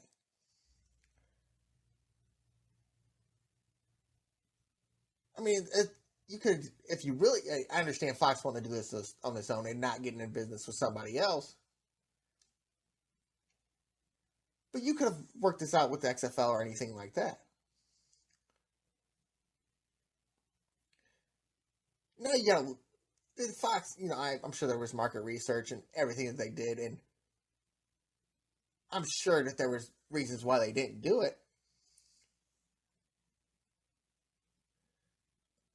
To not, partner with the XFL here, or, I'm sure there was something in the name, or, maybe it was easy to trademark. In the lawsuit, or the guy said that Vince McMahon also tried to buy all the USFL stocks when he restarted the XFL.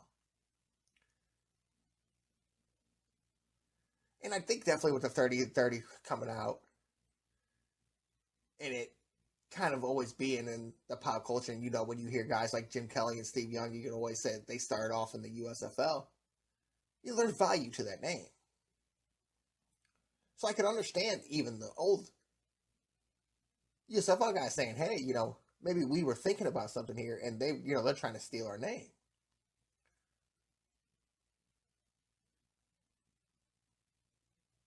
But if with this money and starting your own league and stuff like that, you also had the money to pay these guys off. So my whole thing is how that not happened yet.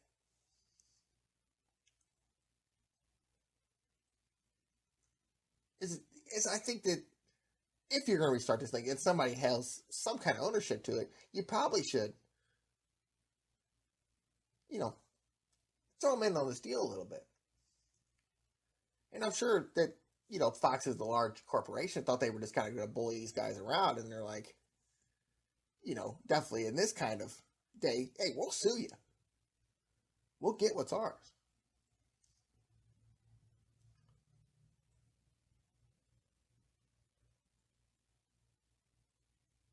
And hey, more sports is always great, definitely for this show, definitely for just, hanging around on a Saturday and Sunday. But I don't get that with a league like this, like, they have something and you want to be bigger than the rest of the spring leagues. Number one, why you wouldn't be showing games on your major networks? Why you would be going with the USA? I mean, more eyes is going to be if you show it on a Fox or you show it on NBC. And I understand trying to create a younger fan base, but your football fan base is going to be your football fan base. So write a term for it. I mean, it's the same thing with putting. I understand, putting games on YouTube and all that, and Amazon and all that, because that's what people are doing these days. But why take something away? Why can't you just throw an extra thing on YouTube?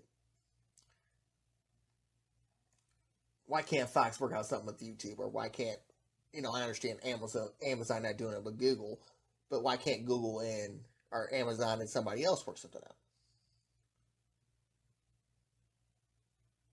So I think essentially with this whole thing, you're costing yourself exposure. But now you got this little lawsuit in the background that could cost yourself, that could put you in bad exposure, and then also put you in a spot to where you couldn't even have to start your season.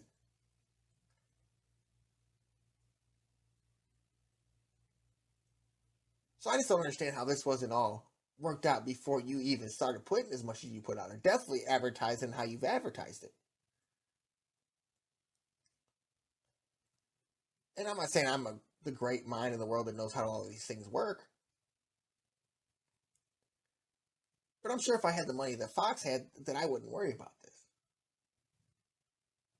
Definitely with everything that just happened with the sale with ESPN.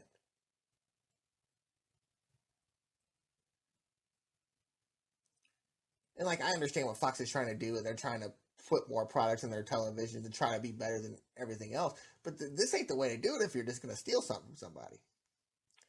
And these could also just be bitter old people that think like, oh, well, we started, or I bought this, way back when. And maybe, you could even say that maybe they didn't know about that they had to get this, that, and the other.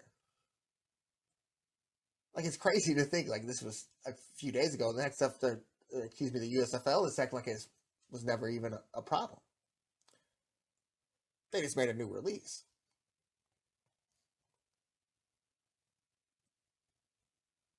So I mean, kind of like what I thought about the MLB thing, and and don't quote me on these things anymore because I haven't been right yet.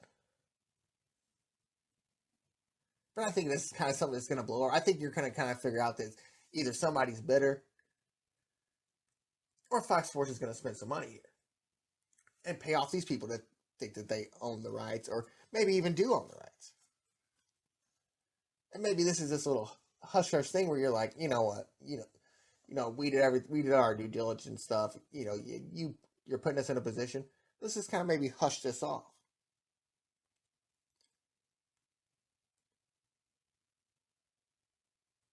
But you could see from their press releases that they also got the feeling that they own all this stuff outright anyways, and basically F you and your lawsuit. And maybe, with a company like Fox, they're like, we're trying to, we're tired of like having throwaway money. Not that they really need any more money, but maybe they're like, if we've already did all this, we've already put our money into it with the promotions and stuff. Like, hey, we've done this. So, you could be bitter old people. You could think that you do this and think that you own this and own that.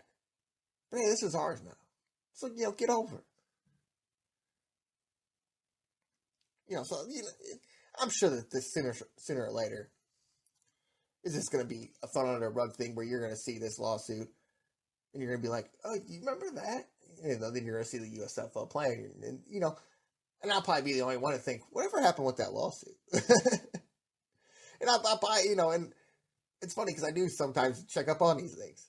And I even checked on it last night because, I was going to talk about it either way, whether it was from 6 days ago or whatever, to see if anything's come out about it. And it's just, the most that's come out about it is the USFL is, putting out, these videos and all everything promoting the league. So obviously they care about as much as I do about it. Let's think with football. With all things happening in the NFL right now,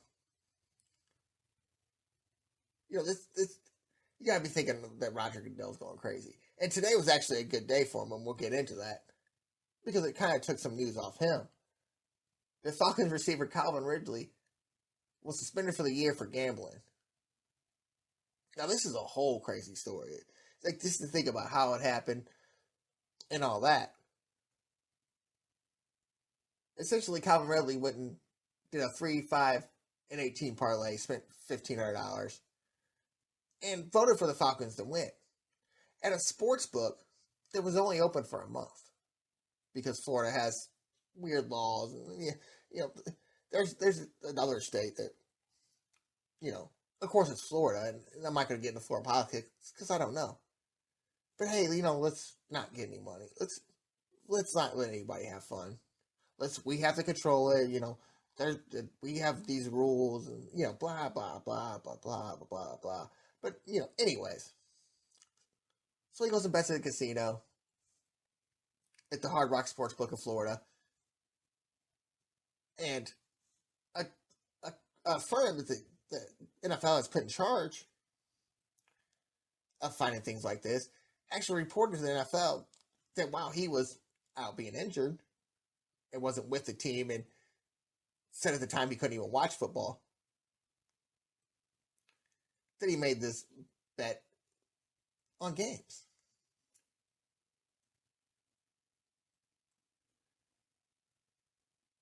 And I don't know where I'm at on this, because you never want anybody tanking, and you never want anybody to one person to make a difference in the game on purpose. You don't want a guy stopping here that, you want the integrity of the game to be at the top of its form. But a question that was kind of brought up earlier to me was why the owner's allowed to bet. And then you can go to this Brian Flores thing and think about Stephen Ross, offer him money to lose games, offering Brian Flores to lose money, $100,000 to lose games so they could get a better pick in the NFL draft. But they're still allowed to gamble. And I'm sure this will be passed off, and I'm sure this is somewhere in the CBA to where it's something different. You don't really think that the owner can control things on the field, but can a coach just get bribed? I mean, I don't know if the same things can happen with players, but you would think if he can bribe a coach, you couldn't bribe one of his players. And I know that these are just allegations and all that, but I mean, I could see not want a guy to gamble at all. But I could not see a guy not want a guy to gamble that's on the injured list, or wherever he's on, the physically underperformed list, or whatever he was on. Whatever he had to do, something personal, I think it was, but whatever. Then you can't walk in a casino and just make a little and say, "Hey, my team's gonna win today." I mean, I guess it could be that he's in constant contact with the other guys and stuff like that, but I mean, really, what is it costing the NFL right there? But you also got to say the integrity of the game. And then people on Twitter want to bring up, and I'm not going to say like people on Twitter, like multiple people on Twitter. But a person in St. Louis brought up, oh, he's talking about the integrity of the game now, but look what happened with Spygate and all that. That was 20 years ago. Are people really that nuts? They're worried about something. They're still worried about something that happened in a sports game 20. So the Rams could have 2 Super Bowls and be in Los Angeles and have a third now. And even if they were spying on game and watching defense, they can watch your games every week. So hey, we had 1 extra play in practice, blah blah blah, stuff like that. Here was our run through. You didn't have a practice that probably wasn't watched in maybe week 15. That they're probably the Patriot scouts probably weren't there at that. You had something in your mind. You had something to back that changed the plays. And people were complaining about the severity of the suspension. And look at the other suspensions from the other people and what they got. Well, this is the rule, and they ran through the multiple people that have done the same thing that Calvin Ridley did, bet on games, and they got year-long suspensions. And some were saying it's not long enough, and then some were saying it was too long because of the suspensions they gave out for Adrian Peterson with his kid, or Away Rice at first with the beating of his wife and stuff like that. I mean, the worst one is, of course, Josh Gordon. He's lost a total of 6 seasons because of marijuana. And I don't want to compare. Compare marijuana to gambling. So essentially, that's the same thing. Obviously, and Josh Gordon got caught multiple times. Had to get reinstated because he got caught multiple times. So I think that's a bad one to use. And I think that trying to compare something like domestic abuse, like child abuse, something like that, trying to compare that to gambling is kind of going a little bit hard. And that's just the social media age. Everybody's got something to say. Someone's got to try to defend somebody. I mean, it's incomparable. And sure that they were horrible, horrible assessments on the people that had the suspension, the people that got suspended. Horrible ideas by Roger Goodell. But he's just going by the guidelines here, and the guideline here was Calvin Ridley got suspended for a year.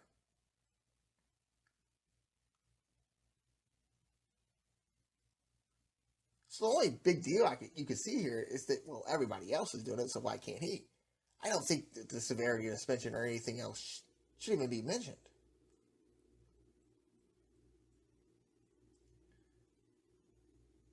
Definitely comparing it with domestic and child abuse and other things like that. Crimes.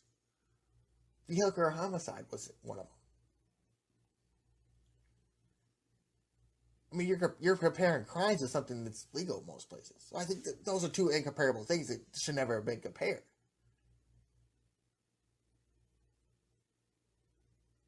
The only thing that it should even be anywhere in here is what did he actually do wrong?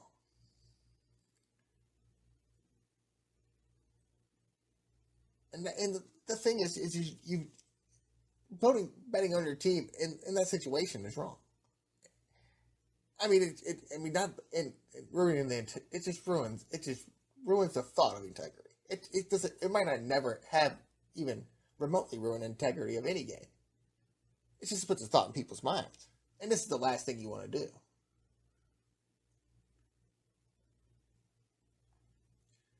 And I think that you could see with the NFL having so much going on, but this is just the time where people can get after people. I mean, it's the Twitter is the worst. I mean, and people can do it on Facebook too. I understand that, but Twitter is the worst thing in the world for something like this, because everybody's got to have an opinion. Everybody's got to say, "Oh, it was wrong in this way, and it was wrong with this," or look at it compared to this. This is ridiculous, When you could just look at the facts and be like, yeah, this is how it works. And, just what the NFL needed was more bad news. And you could kind of look at what happened today and see if maybe the things might have been getting pushed by the NFL in certain places with Russell Wilson and Aaron Rodgers today, because that just takes your news off of everything right there.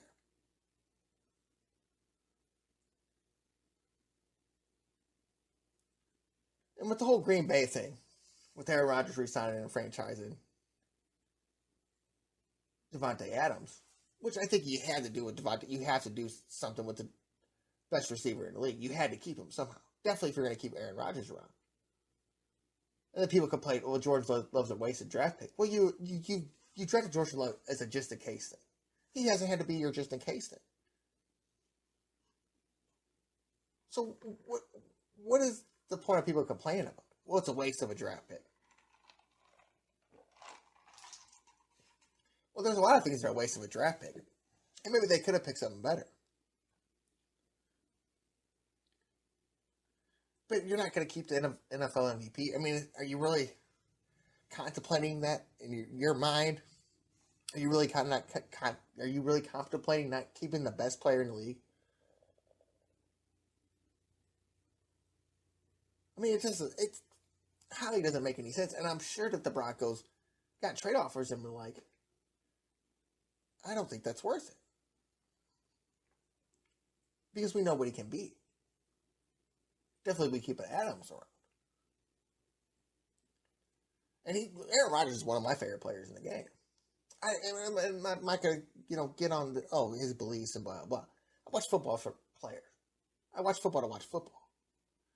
If Aaron Rodgers wants to, be a Trump guy or wherever guy he is, or if he doesn't want to be a Trump guy, or if he doesn't like COVID, or, if he's off the wall wild, do you, sir?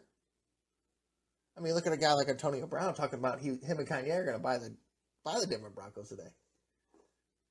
I mean, do you hear that story? Do you maybe deter from the Broncos in that situation? It's not going to happen. But it's a story that's in the news. Like, yeah, I don't want to be asked the Kanye question. I've been enough. If I'm Aaron Rodgers, I've been asked enough COVID questions. Like, I really don't need the whole, hey, what if Kanye West is your owner question.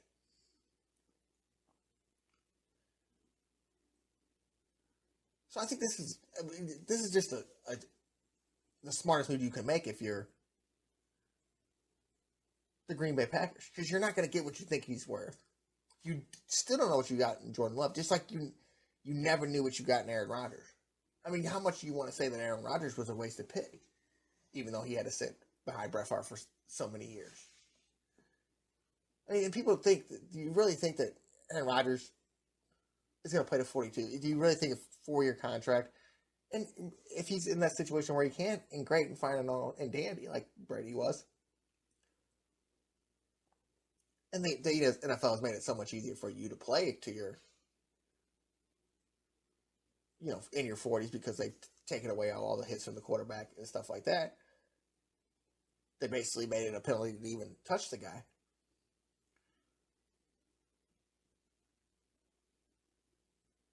But you still have a chance to where, if Aaron Rodgers goes out and wins a Super Bowl this year, this might be your last year at Aaron Rodgers. And what are you going to, Jordan Love's a waste of pick now? You never know what you're going to get. I mean, just look at Ryan Leaf. Look at David Carr. There's multiple more picks that I could probably come up with if I went and looked. But you never know what you're going to get. And if you know you got a known commodity, you know what you have in Aaron Rodgers. You just seen that he can be the MVP. I mean, it's hard. It would be hard for me to give up a guy with 34 touchdowns and 4 interceptions. I mean, that's hard for me to give up. I don't care how old he is. I mean, if Tom Brady gave me that last year, 44, let me get 45-year-old Tom Brady.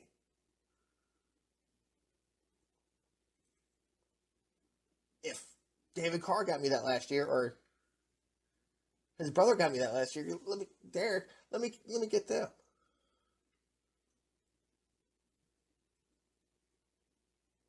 So I understand where people be like, well, I mean, after all the things that's said and what's going on, this is kind of a surprising move, but I don't think on the Green Bay side it is a surprising move. And no matter what he gets paid, if he gets paid $15 million a year. I mean, I came through it the other day with people the quarterbacks that aren't the MVPs of the league. Still great quarterbacks in Patrick Mahomes. But he's making 45.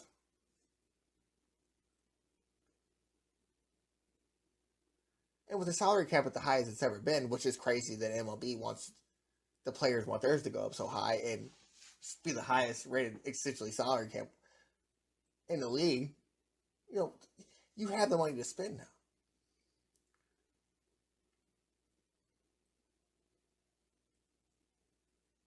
And somehow this actually works out to where Green Bay being able to cap it helps them with the money. And it's probably getting, something where they defer to contracting the cap hits and all that with signing bonuses. It's all a worked out thing. So they probably like, hey, we're going to give you this. We have to give you this so we can go ahead and get this franchise tag on Adams. I mean, it's all situations that work out like that.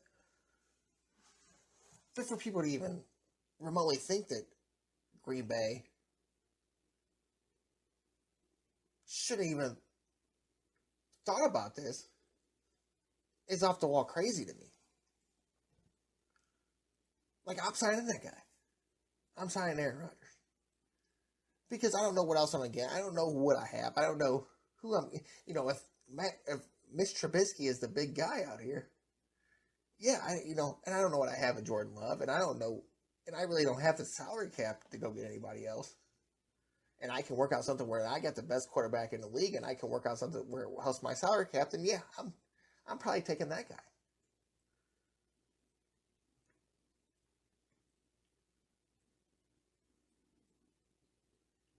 And the news, and it's crazy. It was funny to see the Jerry Jeudy tweet, who's a Denver Broncos quarterback when Aaron Rodgers got signed. He made a sad face. And then about an hour later, the Denver Broncos traded for Russell Wilson. And he said, "Oh, now we lit," which is it's kind of funny to say, hey, these players have emotions too, and they all want to win, obviously. And obviously, I don't think that I think Devontae was going anywhere Rodgers was going to go because he knew he was like, hey, I know I can win with Aaron Rodgers. Now with the Seahawks Broncos trade,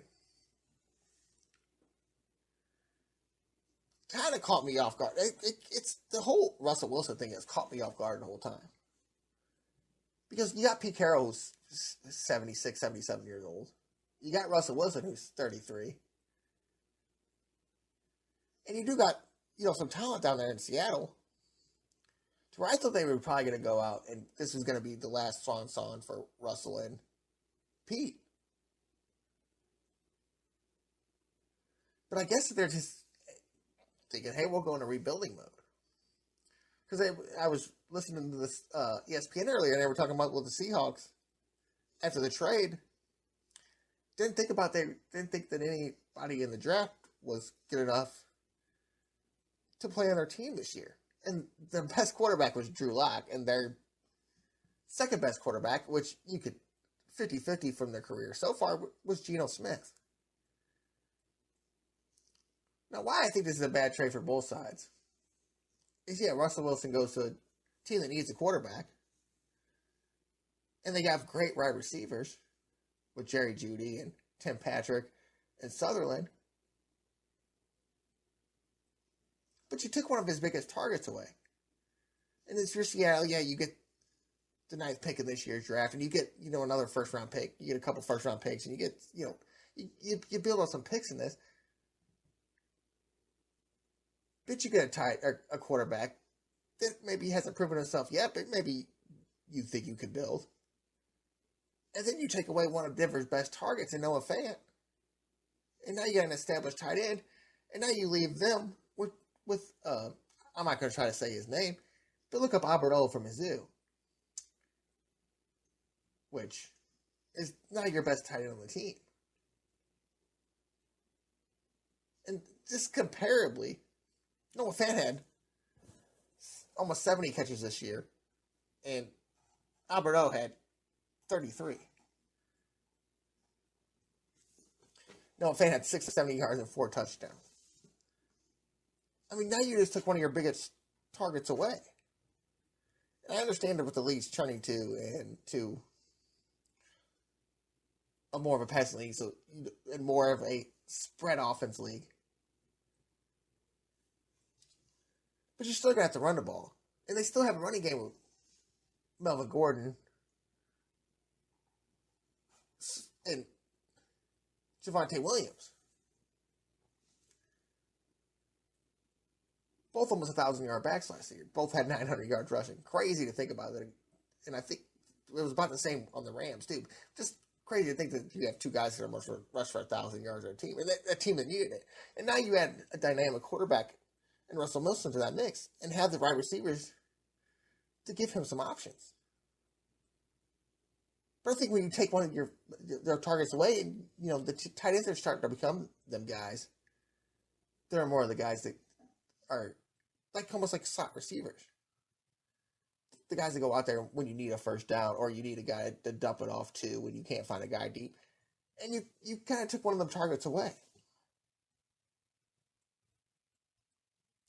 And it doesn't. You need tight ends to block. You need tight ends to protect. And you took the best one away by trading him. And I mean, and then maybe that was the big deal in the trade. Because I'm sure it wasn't Drew Lock, and I'm sure it wasn't the defensive end they got, and I'm sure the picks were in there. But I think when you take something away, and after you almost think that Denver was pretty much at the point to where they were going to try to rebuild over a couple of years by, trading away Von Miller. And they were going to start rebuilding this team. And now you lose a guy that's 24 years old that could be built around. And maybe you think that Albert O can be this guy. Or maybe you think that, you're going to go more to a spread out offense with Sutton, Patrick, and Judy. But I can't see wanting to get a quarterback, wanting to get a guy that's 33 years old, a guy that you're going to need to make plays for you to win, and you take one of his biggest playmakers away. It would be like if Green Bay signed Aaron Rodgers today and said we don't have the money to sign Devontae Adams. It makes zero sense to me, and I understand that you're at a point in Denver where you've had 11 quarterbacks since Manning, and it hasn't been your thing. But you're in a division to where these four quarterbacks had big targets to tight end last year. I mean, Travis Kelce, Jared Cooks.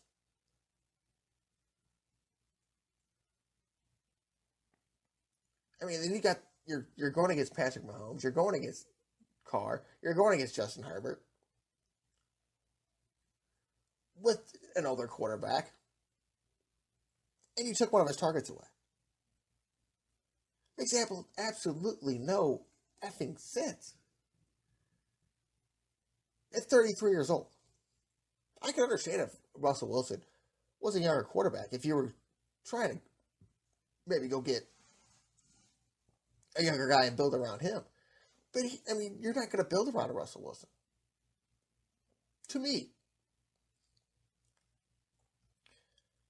Because when he was good, when he was at his best, he's always had somebody. He's always had somebody to rely on, whether it was a Marshawn Lynch.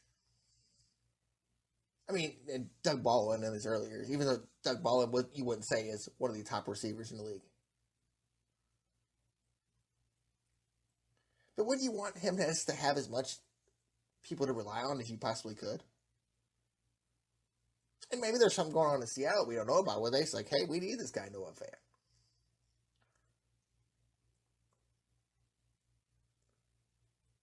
But I think when you're playing with a guy like Russell Wilson, you might be looking into him in his older years, in these younger years, older years, as I was saying, the years before this, where he's getting older, he might not be that move around guy.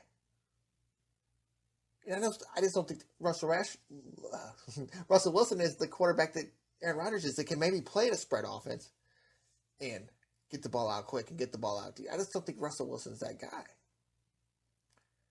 So I think you should have left him with as many options as you could. And maybe I'm hyping up Noah Fant this much because they were without Jerry Jeudy for almost half the season. So maybe I'm hyping him up a little bit too much and maybe, when you do have a Jerry Jeudy back and you put him with Cortland Sutton and Tim Patrick and whoever else you're going to put him with the Melvin Gordons of the world, maybe you think you have something rolling. Maybe you thought that Fant was actually expendable at the time. I just don't think that, in my mind, that he could be expendable. Definitely in a quarterback, when you're trying to win a Super Bowl and he's in his, middle 30s.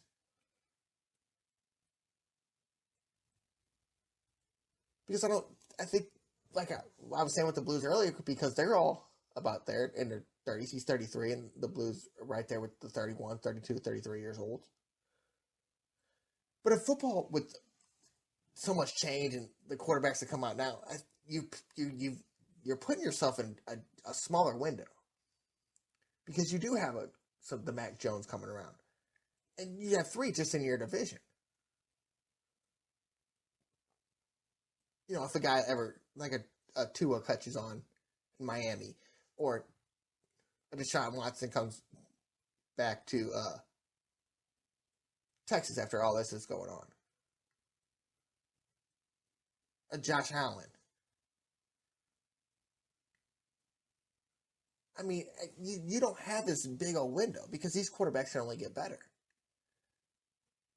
You know what you're getting with the Russell Wilson. So I think that they put themselves. If you wanted to go out and do this year, I think that losing your best player on defense and losing essentially what is your best pass catcher on offense wasn't the way to go if you were planning on going out and doing something and getting a quarterback. And I know that the thing was a part of the trade, but still. I don't think that Russell Wilson. I think that Russell Wilson has always, when he's been a good player, has always had some type of running game. And he'll have that, but you're going to take that away if you take away some of his passing game.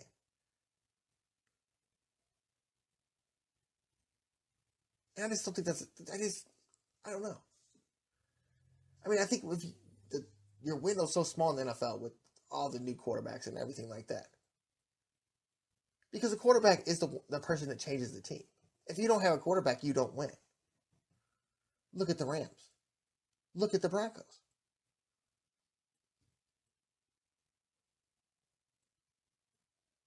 If you don't have that lead player on your team, you have a quarterback that can't go out there and win you games. You just don't have it.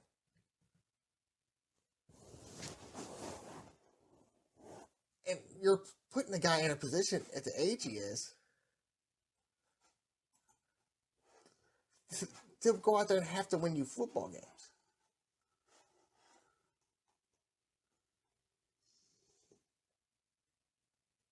And you don't know what these other teams are going to do. And I mean, some of these teams are good even without the quarterback. I mean, just look at Ryan Tannehill, the Titans, the Colts.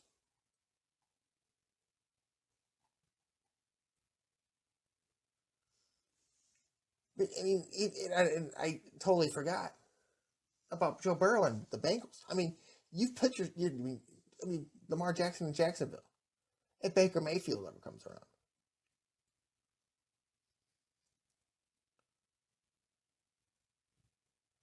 I mean, you're not in the best position to just begin to take guys away from a 33-year-old quarterback.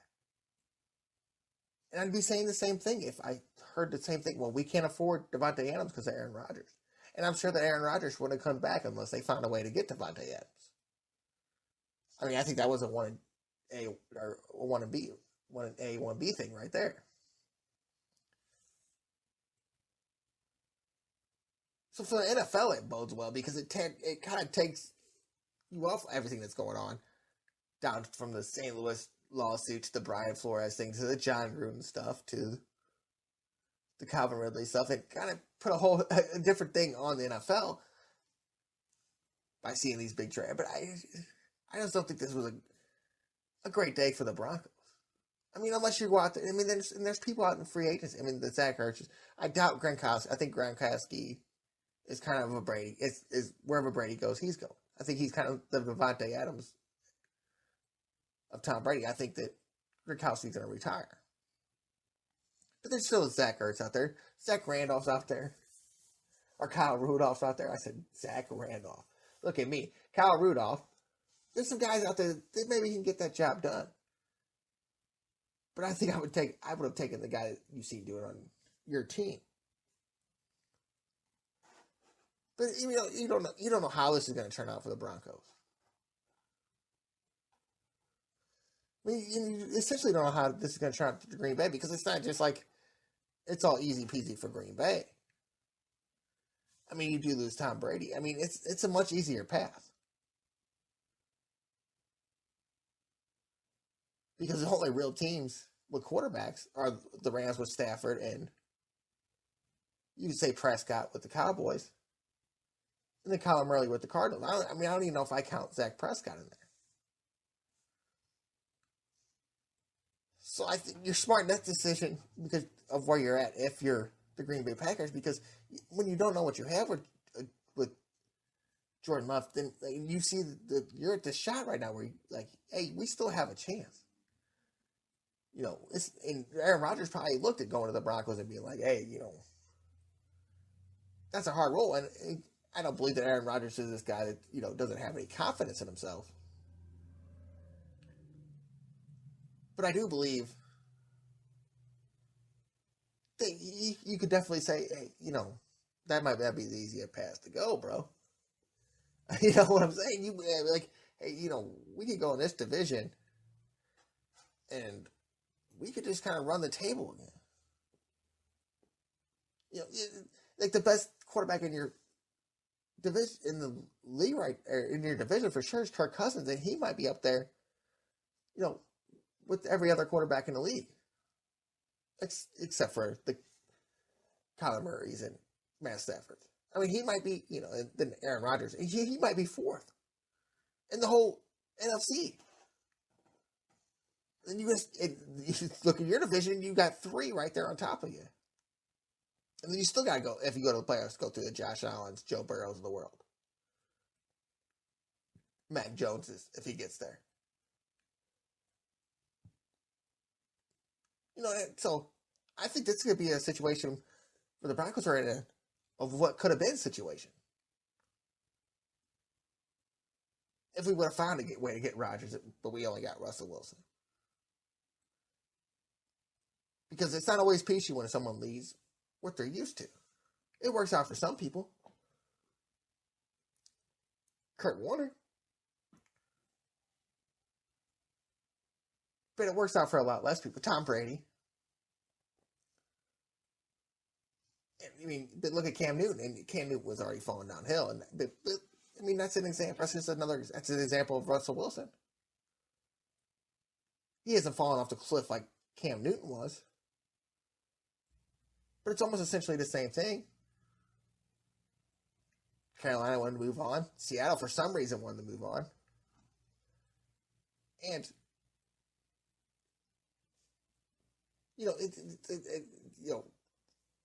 grass ain't always greener on the other side. So, I mean, if I was Russell Wilson, I might have tried to do the same thing Aaron Rodgers did and maybe kind of pick where I wanted to go other than going to a division where you have the former Super Bowl champions. You have two quarterbacks on the rise in Derek Carr and Justin Herbert. I mean, you're the old guy here. You're the guy that, and you're going to what was essentially the worst team in your division, even though they played between 7-10 in a division with a division that could have had 3 playoff teams in it. Isn't that bad, but I mean, it would have been my first choice. Now, I'm kind of tired with this. I don't know about the whole. It's hard to talk for me to talk to MLB stuff. And they're still fighting over stuff, and they're still going. And essentially, I just think that this was. Now I'm starting to think because I don't know if the players really want this and this. Things move around and so much that, and they just keep getting closer and closer. I think that this was just either a way to get the owners to give in, and they knew that they were at a point to where they were going to give in, and then they kept saying stuff like, "Oh, well, they just think the first couple weeks of the season, or the first month of the season." They knew that the owners were going to the fans were going to get deterred.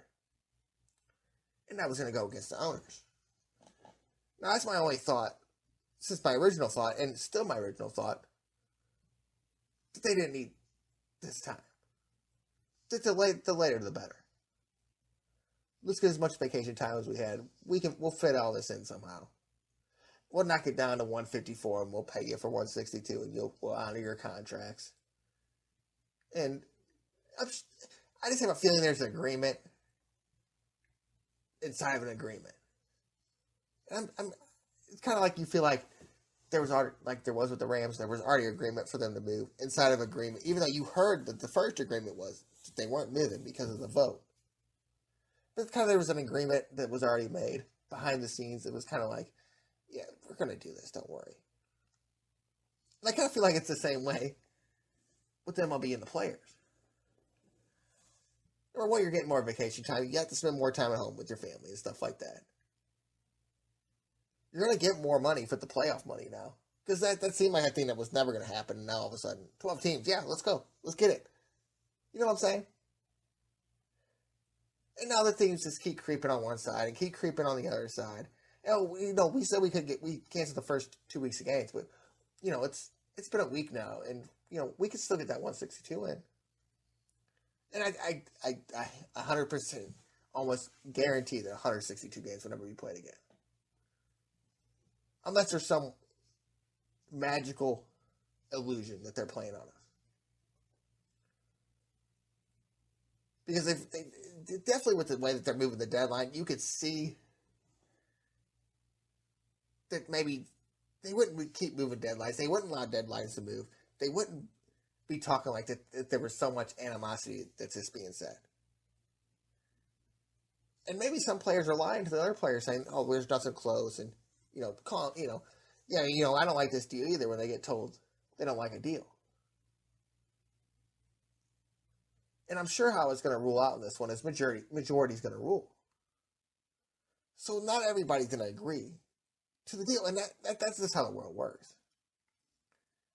But I think that there's going to be the minority in these situations are going to be higher than usual. Definitely in a CBA, it's only 5 years. I'm going to guarantee that there's almost a 50% split because the younger players are like, hey, let's just go play and let's try to make money now. And the younger players are like, hey, they're trying to get us money. Like, leave this alone for a little bit.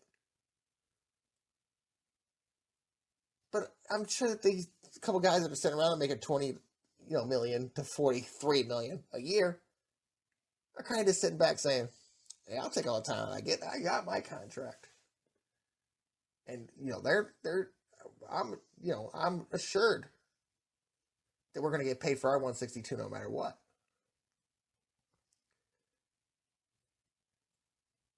And I think that there was already something in here before, and that's why they didn't meet for so long, because I don't think teams would have been signing these players like they were to crazy contracts like they were before the CBA expired if something wasn't going to happen. And I think that I think it's the same with the players. I think that some players said, hey, I might as well get paid now. Some players are like, well, let's see what happens after a little bit and see how much I can get paid.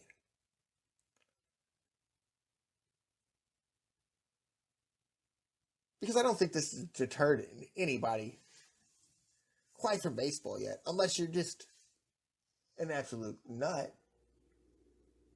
Because we're talking about, at this point, still, even though a week ago they said they were canceling games, you're still at a point to where you've only canceled spring training games. Or spring training games are only games that haven't been played yet. And if you're saying you need a month of spring training, you're only really 9 days behind the season. So it's easily made up games. And I'm sure somewhere in there they'll deter some of the off days in the playoffs to get in this 12-team playoff system. It's all work.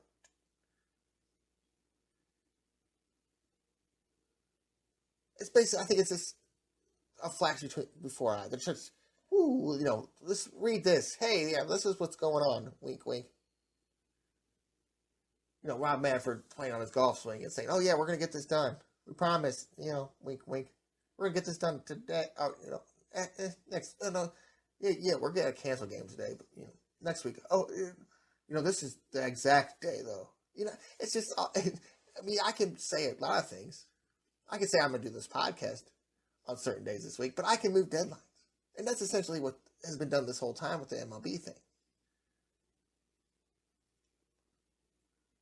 Essentially, the players are never locked out, because if they can go and have camps and stuff, they're essentially never locked out. If the MLB Players Association can set up camps for these players, what are you locked out from?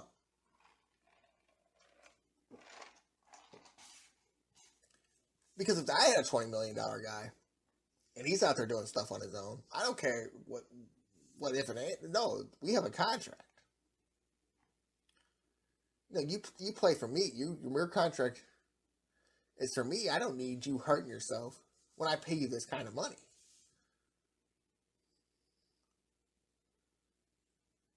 So let's move to another deadline until Wednesday, whenever they decide to pick.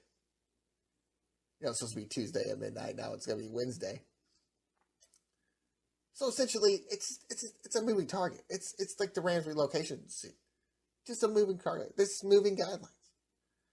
Instead of moving guidelines, they're moving deadlines. So I think people need, just like the Blues, I think people just need to settle down on, just mellow out and enjoy sports. Just enjoy it. While you have the chance to enjoy life, enjoy it. Don't deter yourself from nothing. Don't work yourself up. Just enjoy it. Enjoy the Blues playing right now. Enjoy the guys being, watching a little bit. You get to watch in camps. Find something else to do in life. Don't kill yourself over the petty thing. Over the things you can't control. I think that's the best line ever. Even though it's is please, God, please help me not worry about the things. And I don't remember the Serenity Prayer, the beginning of the Serenity Prayer. But please help me not worry about the things I can't control.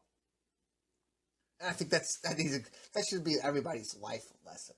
The Serenity Prayer. Please help me with the things that I cannot control. Please get that crap out of my head. And you can't control this. But you're not going to lose baseball, people. I promise you. All right, that's going to do it. For my Grandma Hicks, love you, Grandma. For Grandma Bowlesby, Lori, and Paul, R.I.P. For Madeline, Jake, Zach, Joe, and Little Rhiannon, I'm Robert Bowlesby. This has been the GreaterStl Sports Podcast on the SG4L Media Network.